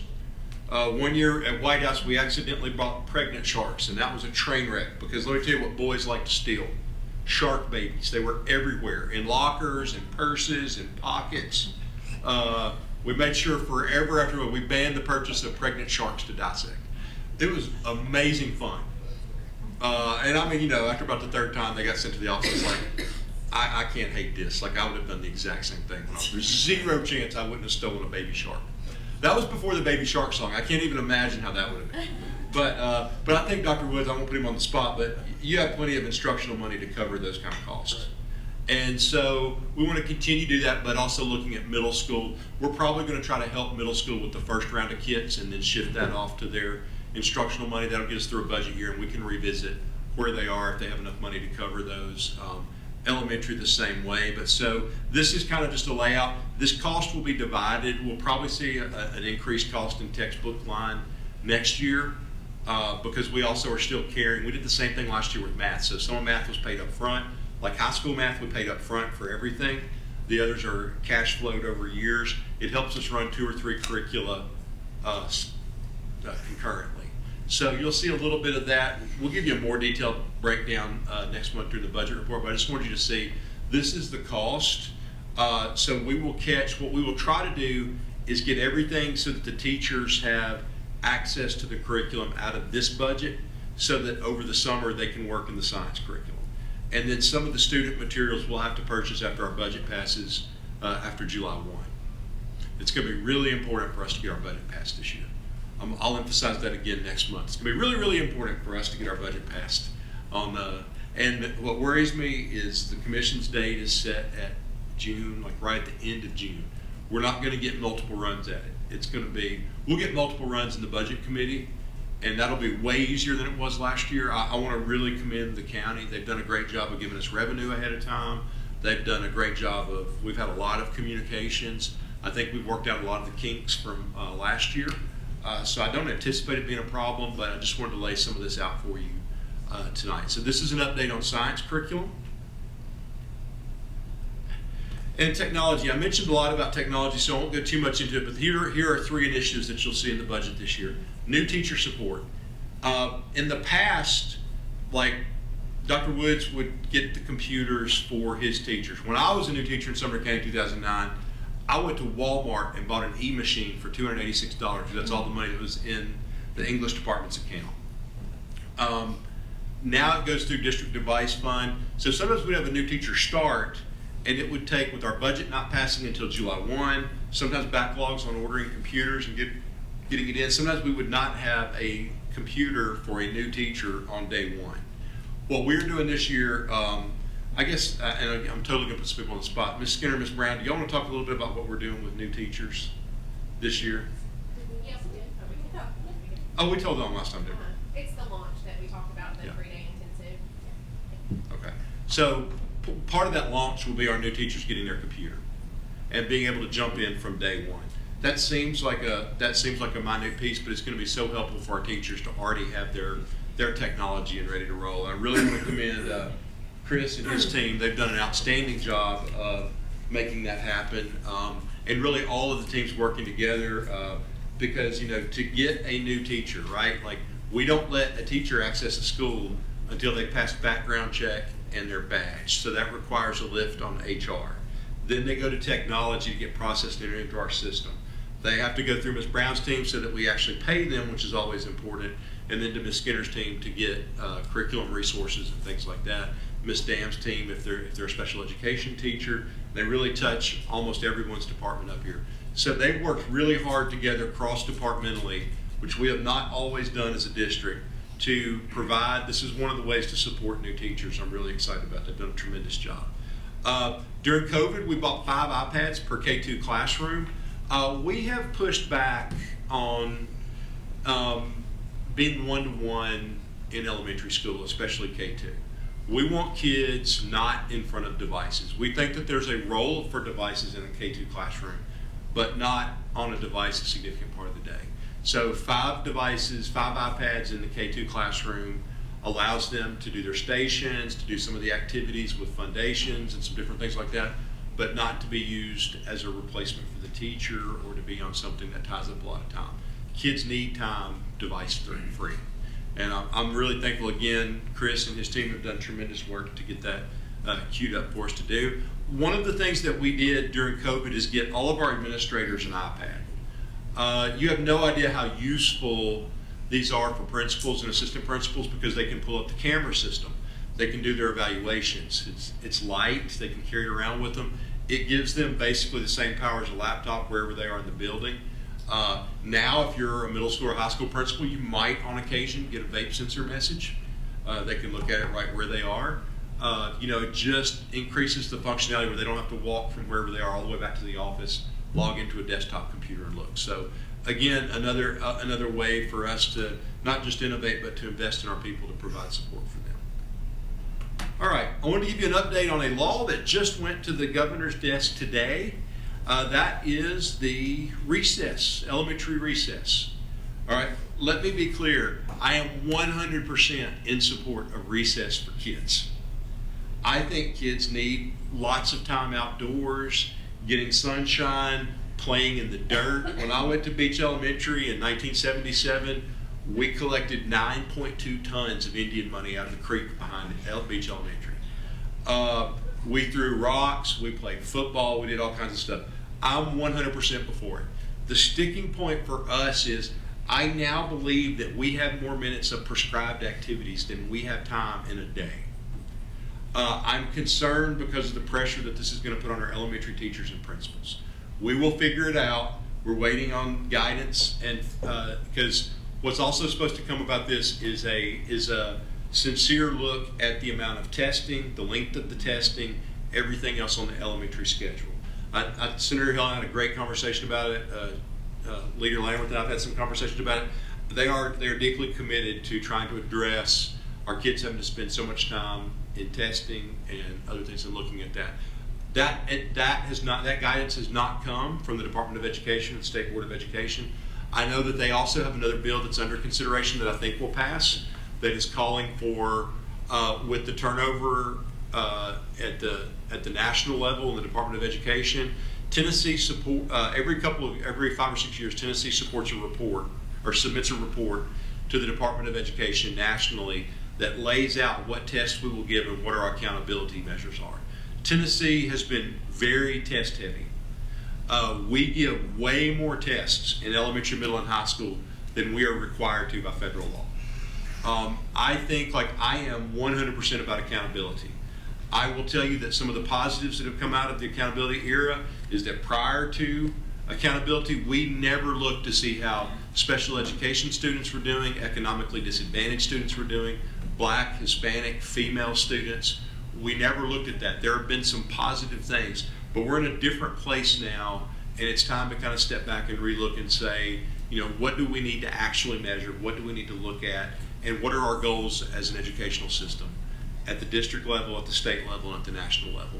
So I am going to try to ask to be a part of that team, if it passes, to take a sincere look to see what flexibility we can have. I think with the addition of artificial intelligence You know, like y'all got to play with Course Mojo a couple months ago. There are some things that are coming next year with Course Mojo as we roll out to 6th to 8th graders that will do a lot of the things that we're getting from benchmarks, but it'll do it real time, not in multiple choice questions, so we'll get a truer gauge of how kids are actually reading. So I'm excited about that. So, you know, we'll figure out the 40 minutes of recess. If you talk to elementary principals or teachers, console them, because this is a real anxiety point for elementary principals, because there was also, it was originally going to be 60 minutes and you had to have 30 minutes in the morning and 30 minutes in the afternoon, right? Like, I assure you that they consulted with no one that works in an elementary school on this, because it's just not possible. So I'm very appreciative of the fact that we walked this back to 40 minutes, and we can do that based on the course of the day. I think a lot of kids get, you know, probably a little bit closer to this than we would realize, but we're going to have some flexibility on some of the other things, because, you know, it cracked me up a couple years ago with CTE.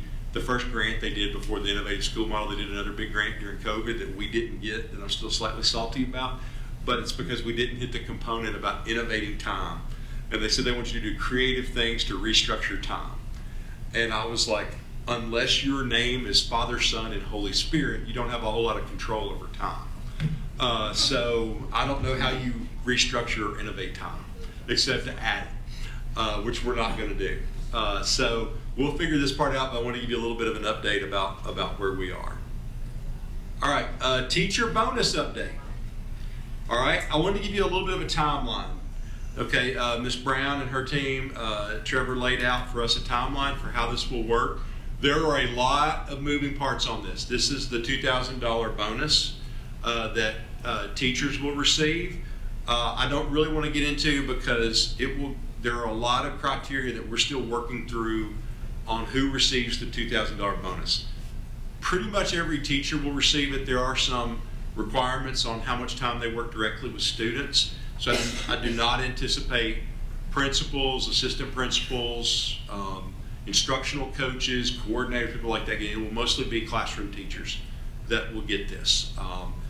They are putting in enough money to cover, in the past sometimes when we've gotten state grants for things, it hasn't covered all the tax and benefits expenses. It will not cover the employees' taxes, so they'll have to pay their share of the taxes, but it will cover our side of the taxes and benefits. So that they will see more of that $2,000 than some of the other things that we've received in the past. So this is kind of a rough timeline that we would suggest.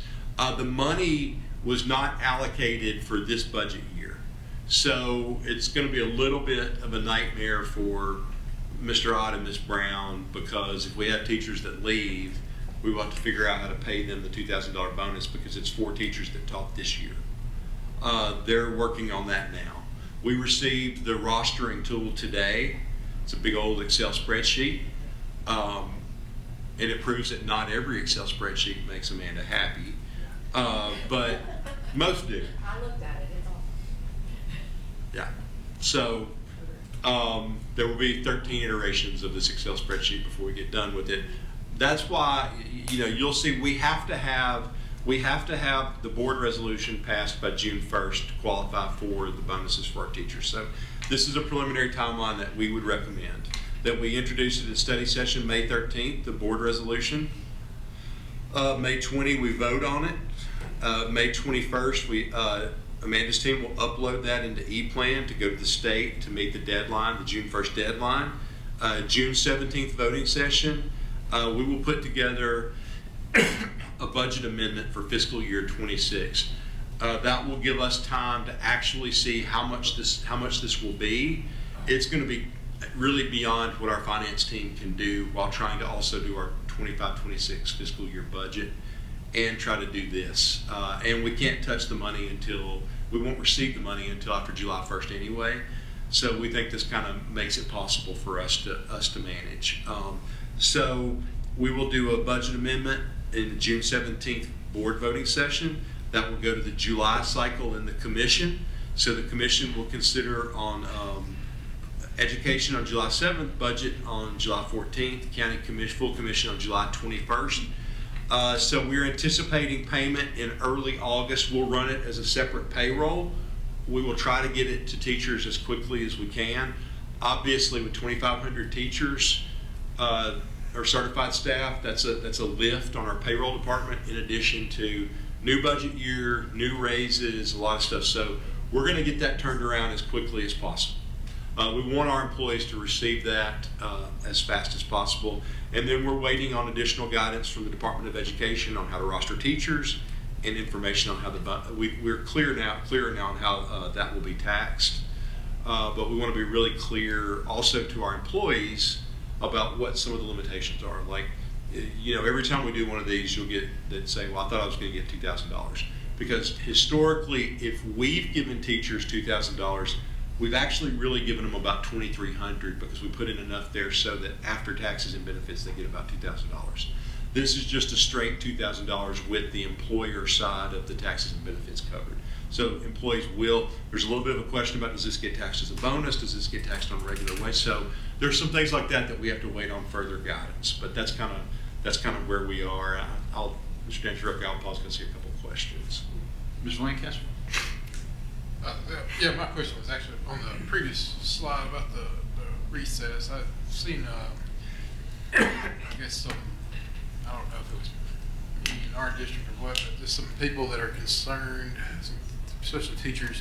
Has there been anything from the state on cutting time for, you know, elementary arts or music programs to make for the, I mean, okay, that was a I don't know, rumor is the right word, but that was just something I'd seen out there, and I just want to make sure that was not what the state's plan was, which is certainly not what our plan is, but just. Yeah, I think that probably what we will get is usually we get sample schedules and ideas about how to do it. You know, I think the question is like my goal, you know, at the end of the day, I mean, it's a math problem, is how do you add that time you have to take away from something. We can't take away from lunch. We can't, you know, so the question is, you know, do we take that time away from reading? Do we take that time away from math? Do we take it from science and social studies? Do we take it away from related arts? I don't think it'll come away from related arts because that time's pretty minimal in most of our schedules. I would suspect you'll see some combination of intervention time, math and English time, or some type of rotation between those. It's just it'll make scheduling kind of, Ms. Skinner, did you have something?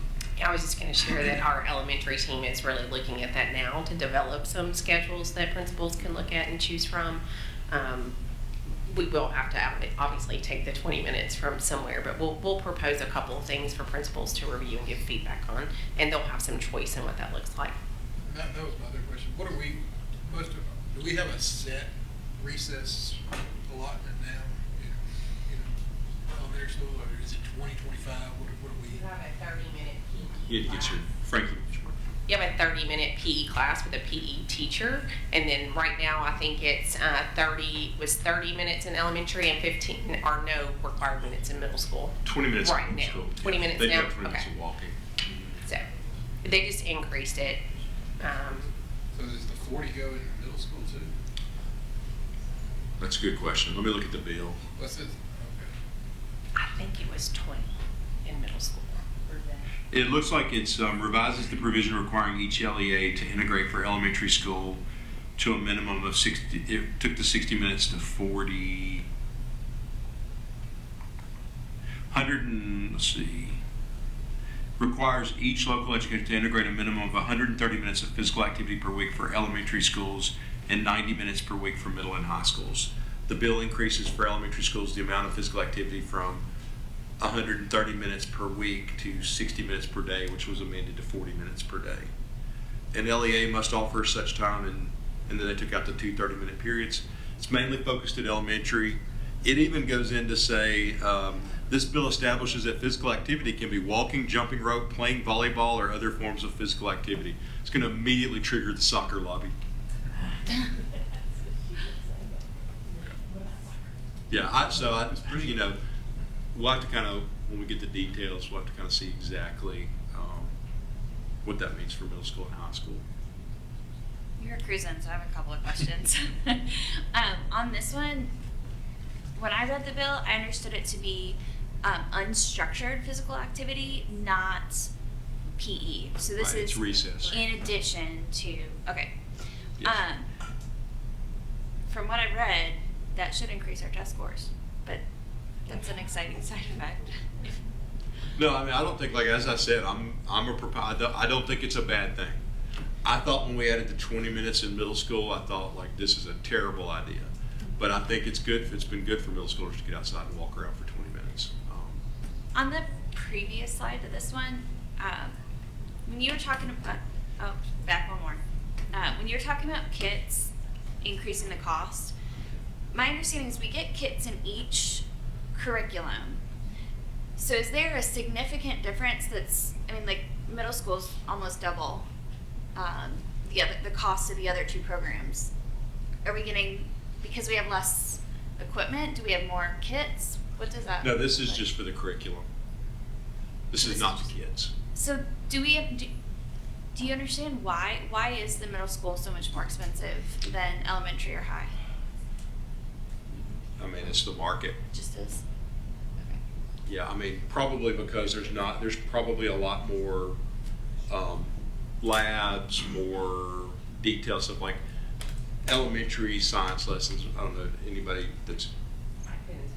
The cost is more. We could analyze it properly and figure that out, but I don't know the answer to that. Yeah, my guess would be is that elementary science lessons are usually shorter. They're activity driven, but they're not as detailed as you're getting. The one thing that I will say that I like about the middle school curriculum is it looks a whole lot more like a higher level science lesson than what we've historically had with middle school curriculum, which was go to the boldface word, then find the comma and copy what comes after it. That's the definition. So this is actually a science curriculum. Any other questions? All right. So just want to run through a capital projects update. I'll hit athletic facilities, but then some other things as well. Here's Beach High School. This is where we are now. Concessions, restrooms, masonry topped out this week. Joist on site in 2 to 3 weeks. Visitor side foundation slab complete. They could actually put the visitor side bleachers up today at Beach High School, but they have to get a crane out there to put the aluminum part on. So just in terms of the way Biskin manages the project, it's really crazy. It takes forever to do all the stuff that's in the ground and beneath the surface. Once that's done, like the Portland bleachers went up in about 3 days, 2 or 3 days. It's like a giant erector set, and they fly through it when they put it up. So, the visitor side at Hendersonville sprung up almost overnight. And so the visitor side foundation slab's complete, masonry block started, visitor side stands, foundation's 100% complete, home side's 50% complete. Site grading and retaining walls are continuing, and then storm drainage being. So this is a picture of some of where we are at Beach right now. Mr. Hollis says someone bought the beach wrestling building off a surplus. The stink's free. It's got a lot of character.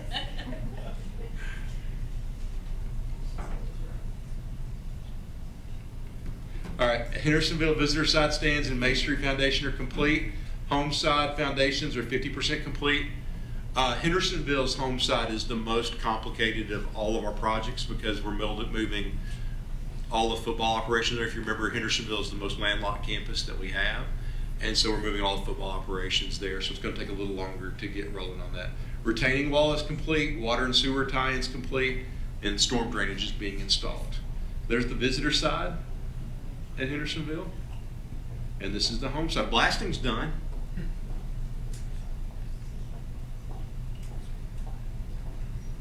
All right, Portland, new stands 100% complete. The press box has been set. Field lights complete, electrical connections complete, and signage is being manufactured. And you can see these pictures were taken today. And I think, I've heard a lot of really positive things from Portland about excitement for this. So we still got obviously some work to do on the grounds and clean up and stuff like that, but it's going well. Station Camp demolition is complete. Storm drainage is being installed. Y'all got a lot of emails about why we weren't having Special Olympics this year at Station Camp High School. Here's why.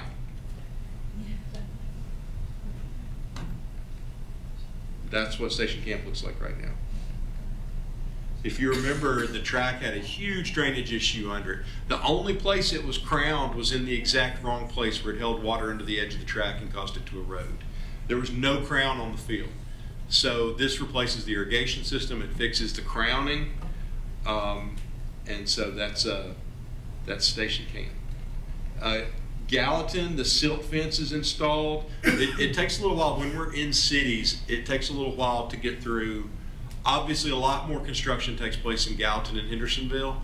And so their codes department and engineering department have to do their due diligence. And so it took a little bit longer to get through Gallatin and Hendersonville. So you'll see, like when we get to Merrill High, you'll see a little bit of an update there. Silt fence installed, grading to begin next week pending the weather. And then the commercial grade aluminum fencing that we approved tonight on the consent agenda for here was approved. And then Merrill High tennis courts, working through the city of Hendersonville. This is just the process. There's nothing slowed down. There's nothing wrong. It's just the routine process of going through all the permitting process. Merrill High has a lot of dirt work, and so there'll be a little bit more work there. The tennis courts themselves will spring up fairly quickly once it starts, but there's be more work on the front end because they have to really check that dirt because that school's been there a long time, and there will be some discoveries in the dirt. All right, capital projects update for Westmoreland. We approved the commercial grade aluminum fencing on tonight's agenda. Last month we approved the lighting for Gallatin and Westmoreland. That's exciting. TW Hunter, we approved a fuel station that will dramatically help transportation and our buses be able to fuel, and that will go on the TW Hunter property. Rucker Stewart, new gymnasium bleachers. Rucker Stewart's bleachers have not gone in well the last couple of years, so this is great for Rucker Stewart. And I wanted to talk a little bit, this was last month, but I wanted to revisit this. I mentioned this when Caitlin was here earlier. I can't imagine a better Sumner Gives Back than what Caitlin was able to do using her life-saving skills to provide. And if you were at the CTE thing, had the opportunity to hear Billy speak, he said, he's like, God gave me a new lease on life and I want to give back. And it's just touching to hear him talk about how much he loves her, and her on the report he's paying for her college. And it was funny because she spoke there and she shared that she wasn't sure if she could be a nurse because she wasn't sure she had the grit for it. And I think we confirmed that she's good to go. She's good to go. But this was really exciting. This was one of the most fun things I think I've been a part of. Sleep in Heavenly Peace is a group that provides beds for students in Sumner County that don't have beds to sleep on the floor. At any time, we've had over 300 kids that don't have a bed. They can stack them into bunks. The Hendersonville Evening Rotary Club partnered with Sumner County Schools and Sleep in Heavenly Peace to build 30 beds. And we got the construction kids from Beach, Gallatin, and Westmoreland. Now, there were a couple things that were really funny. The construction class is fairly new at Gallatin and Beach. Their kids worked hard. They were a little skittish at the start.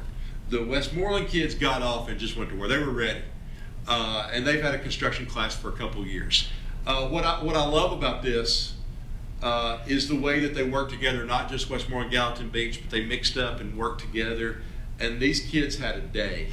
And what's been cool is we were up at Westmoreland a couple weeks ago for our commission school board visits, and we went to the actual construction shop, and we discovered there that the kids were so moved by being a part of this that they heard that in East Tennessee where the flooding was, there are a lot of people living in FEMA trailers and they don't have social places to gather. So the kids went out, they talked to the Methodist Church in Westmoreland, they bought the wood and they're building, they can build 2 picnic tables a block, and when they get 8, they ship them out to where the floods are. So they're building, they built, I don't know how many they built now, but they were building 2 a day when we were there, and shipping them out so those families can have a place to gather and eat. And if you see, it's the aspect of providing that for people in need is powerful, but equally powerful is when you see the looks on the students' faces that what they can do is bringing joy and healing and hope to others. It's really pretty powerful. And, I would say on Thursday, we had Special Olympics. It was an amazing day. We moved it to White House this year because if you haven't heard, we're a little short on stadium facilities right now. And White House is flat. It's a little island of Sumner County in Robertson County, but we could drop off right there. Bathrooms, tents, everything readily accessible. White House did a tremendous job sponsoring. But in terms of giving back, this is the leadership team at White House Intermediate, our new school in White House. And they went before the Special Olympics and cleaned everything. Used to, the White House Stadium was basically empty until football season, but now there are a bunch of apartments and stuff behind it. And people jump the fence all the time and get in there, and there was a lot of trash that's accumulated since football season was over. They got in there and cleaned everything up, and then they cleaned it up after. So it was really cool to see our 3rd, 4th, and 5th graders at White House Intermediate helping. And then I just wanted to highlight, a picture's worth a million words. If you have not been to Special Olympics, it's really one of the best days to be a part of Sumner County Schools. I can't commend Norma and her team enough for the work that they do. And to our CDC teachers and to our community. What I love about it is our CDC kids have an absolute blast, but to watch the faces of the kids that are there as buddies is really just powerful. And so, here's a couple of pictures.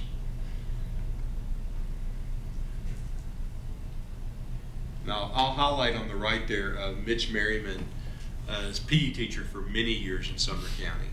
And Mitch is just one of the finest people you'll ever meet. He retired from Schaefer and then came out of retirement to go to Portland East to teach CDC. And Portland East, one of our classified support people of the year, is a teaching assistant at Portland East Middle School. He also coaches basketball. He's a retired sergeant in 101st Airborne. He's in one of our programs to get alternative licensure, so he'll be the CDC teacher there next year. Mitch came out of retirement this year just to do that, to give him the opportunity to get his license to take over at Portland East. And just, and you can see he's happy there with our CDC kids. Just an amazing day. I love that picture in the middle. It's one of my favorites. And that's all I have. If you have any questions, I'm happy to answer. But I am, I'm thankful each day. It's easy to get bogged down in emails and politics and Facebook and everything else. But if you step back and just who we've heard from tonight, from our teachers, our principals, our students, our parents, our families, we have an outstanding school system, and I'm thankful each day to get to be a part of it and get to see the work that they do. So I'm really just hats off to everybody that's a part, and hats off to y'all too. It's not easy to come up here and sit and take the criticism that you take. So thank you for the work that you do to make all this possible. Any questions? All right. Next item on the agenda, new business discussion or action regarding policy 3.402, special use of district vehicles upon first reading. Motion to approve. Do you have a second? Mr. Evans, questions? All in favor say aye. Aye. Opposed? All right, motion carries. Next item on the agenda under unfinished business, discussion and or action regarding amendments to the general purpose budget. Motion to approve. Ms. Brittany. Second, Mr. Lacy. Comments? Seeing none, all in favor say aye. Aye. Opposed? Motion carries. Next item, discussion or action regarding amendments to the federal budget. Motion to approve. Mr. Lancaster, second. Ms. Brittany, questions? All right. Next item on the, I'm sorry, I just ran right past that. All in favor say aye. Aye. Opposed? All right, motion carries. Next item on the agenda is discussion of study session items. Mr. Johnson? Our next study session will be our budget review, and that will be on May, hang on, let me pull my calendar up real quick. It'll be Any additions? 13th. 13th? All right. Moving on, comments from the board. Mr. Lacy? Yeah, tonight was really cool. I guess Caitlin was the young girl's name from Liberty Creek. She got to save somebody's life from something she learned. We've got a lot. I guess this is a really cool place. We get to teach the kids a lot of life skills that can really change the world. Like I said, we got some outstanding teachers, some of the best. I saw on Facebook, I guess it was last week, that one of our assistant principals was leaving. And it just breaks my heart to see some of our staff leave and go to other counties to work. And like I said, I just hate to see them go. I wish there was ways that we could keep them. But like I said, I'm thankful for all of our staff. And you know, this weekend it was kind of bittersweet. We celebrated the death, resurrection of our Lord and Savior. And like I said, it was just a great time with my family. And I'm thankful that Jesus died to save me and forgive me of my sins, because I'm not a great person in myself.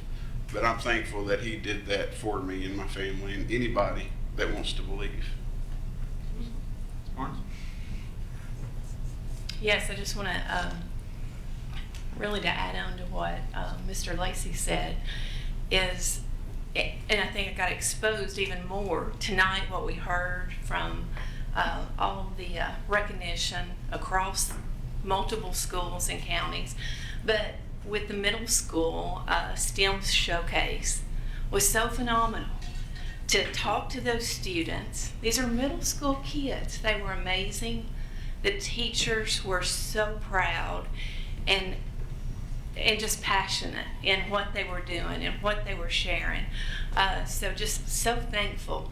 The one thing that really stood out to me is I talked to these kids, and I think it was Rutgers Stewart that had a board as well, and what they liked about the STEM classes.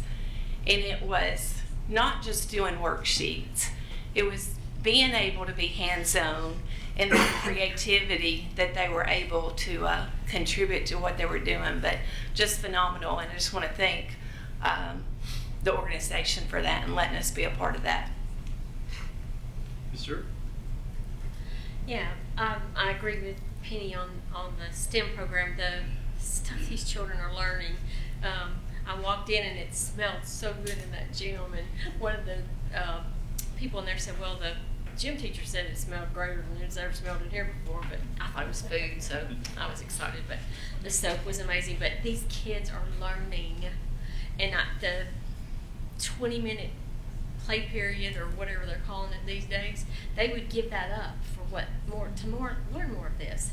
And I would, and I mean, I enjoyed PE, but I just think these children would give that up so much more. But so proud of what they're doing, and glad that we get to be part of that as well, and let them show us things, because they were amazing. Thank you. Ms. Brittany? The Special Olympics was such a special day to be able to attend and to have White House host. So I was really excited to see White House step up and represent. We had such incredible showings from each of our Sumner County schools, and I was really proud of Miss Dam and really proud of her team and all of the staff that helped make sure that day was such a success. So thank you very much for the opportunity to attend. White House High School's cosmetology group has a really cool offering on May 3rd.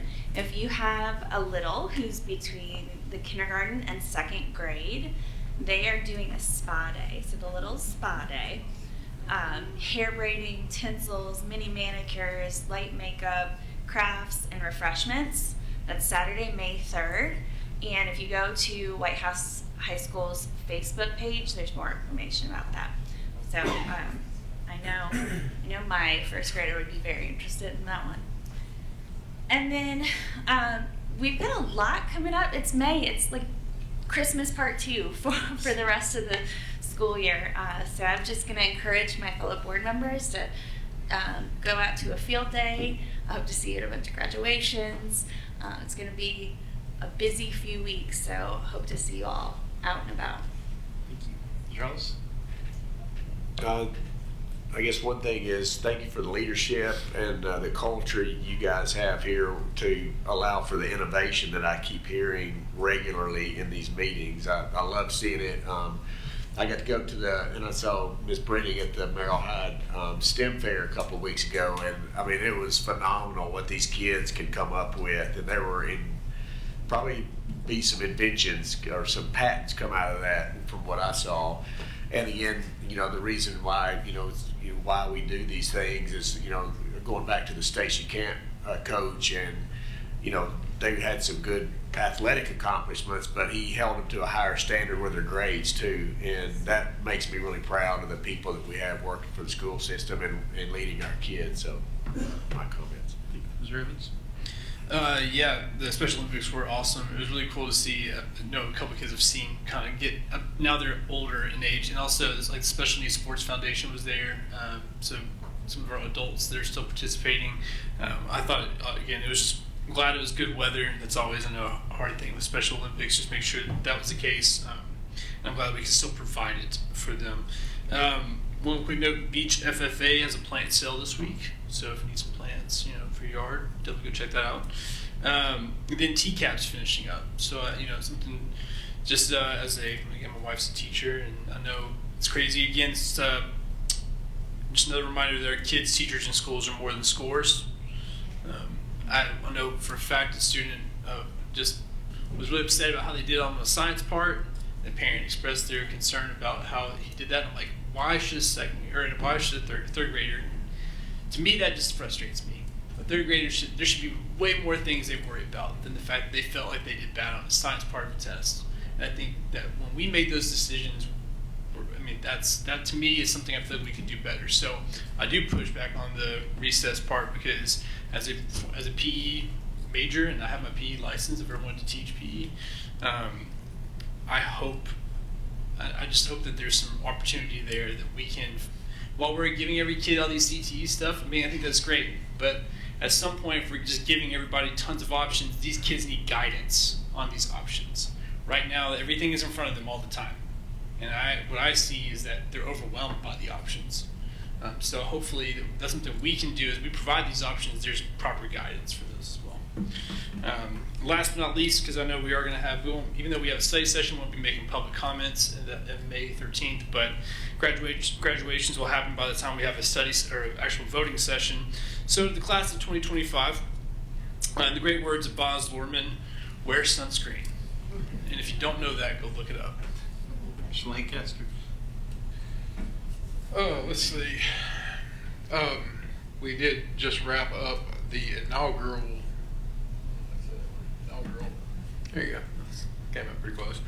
Inaugural season of our Sumner County Girls Flag Football. I think last Wednesday night was the championship, and the two teams that I saw the first week and thought those are going to be the two teams that are going to be tough to beat were the two teams that were there at the end. And Liberty Creek, I think, defeated, I have no idea what the final score was, but defeated Hendersonville. And those were definitely the best two teams this year.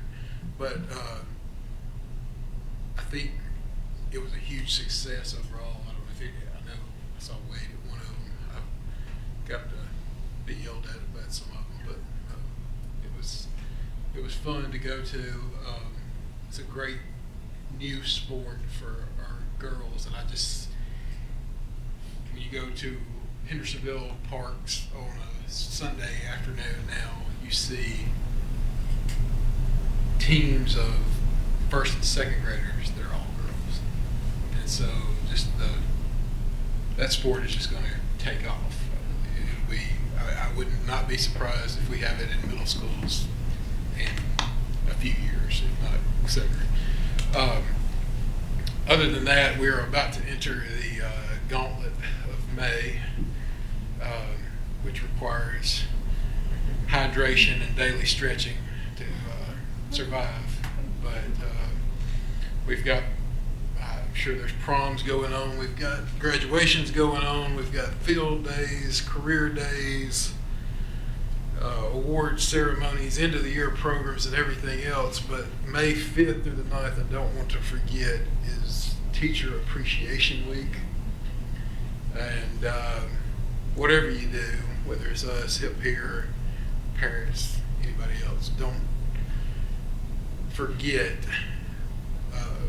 just the role that your child's teacher has played over the course of this year in your kid's life. And it's something that's you kind of, you don't want to take for granted, but it just gets to a point during the year you get so busy that you do take it for granted. And this time of year, you're like, wow, like they're about to be home with me all summer. And that first day, I'm just like, I don't see how they do it. So, but in all seriousness, we have phenomenal teachers that are, truly just amazing people, and to the point of sainthood almost. And so, take a time and, if nothing else, just say thank you during that week. I'm sure they'll also be accepting of any small gift or token of appreciation as well, but if nothing else, say thank you during that week. So, thanks. Ms. Tucker? I am so excited to see like the Hendersonville High School football stadium and the other ones coming up. My office is directly across the street from Hendersonville High School, and I just get giddy almost every day just as I get to go by there, and there's just something else done and something else done, and so it's fun to watch. And that was the field I graduated on a few decades ago. And so I'm glad that the kids are going to be able to graduate on the field and continue that tradition as well. So congratulations to all the graduates. Thank you. Thank you. I think Ms. Brittany made the comment that, pretty much between now and the end of the year, if you want to find something to school, there's something going on somewhere. We're wrapping up TCAP. I know it's been a stressful couple weeks for our teachers and for our kids, so it's a good thing as we move through that and then we move into prom season. There's been a lot of really good theater shows, band concerts, performances at our schools over the last month and a half, and a couple that are heading into the May season. But we're in the home stretch right now, and so I think it's a compliment to all our teachers who've worked really hard.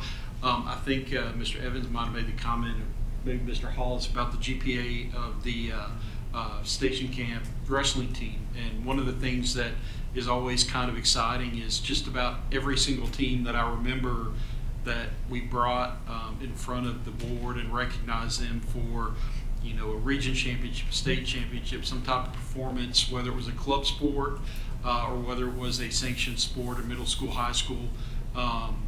They always seem to have really great grades. And I know our teachers teach life lessons. They focus on making sure the students get good grades. It's one of the requirements. A lot of them have to even be on the team or to play or to practice. And so I just think it helps set the standard to prepare our kids for future opportunities in life.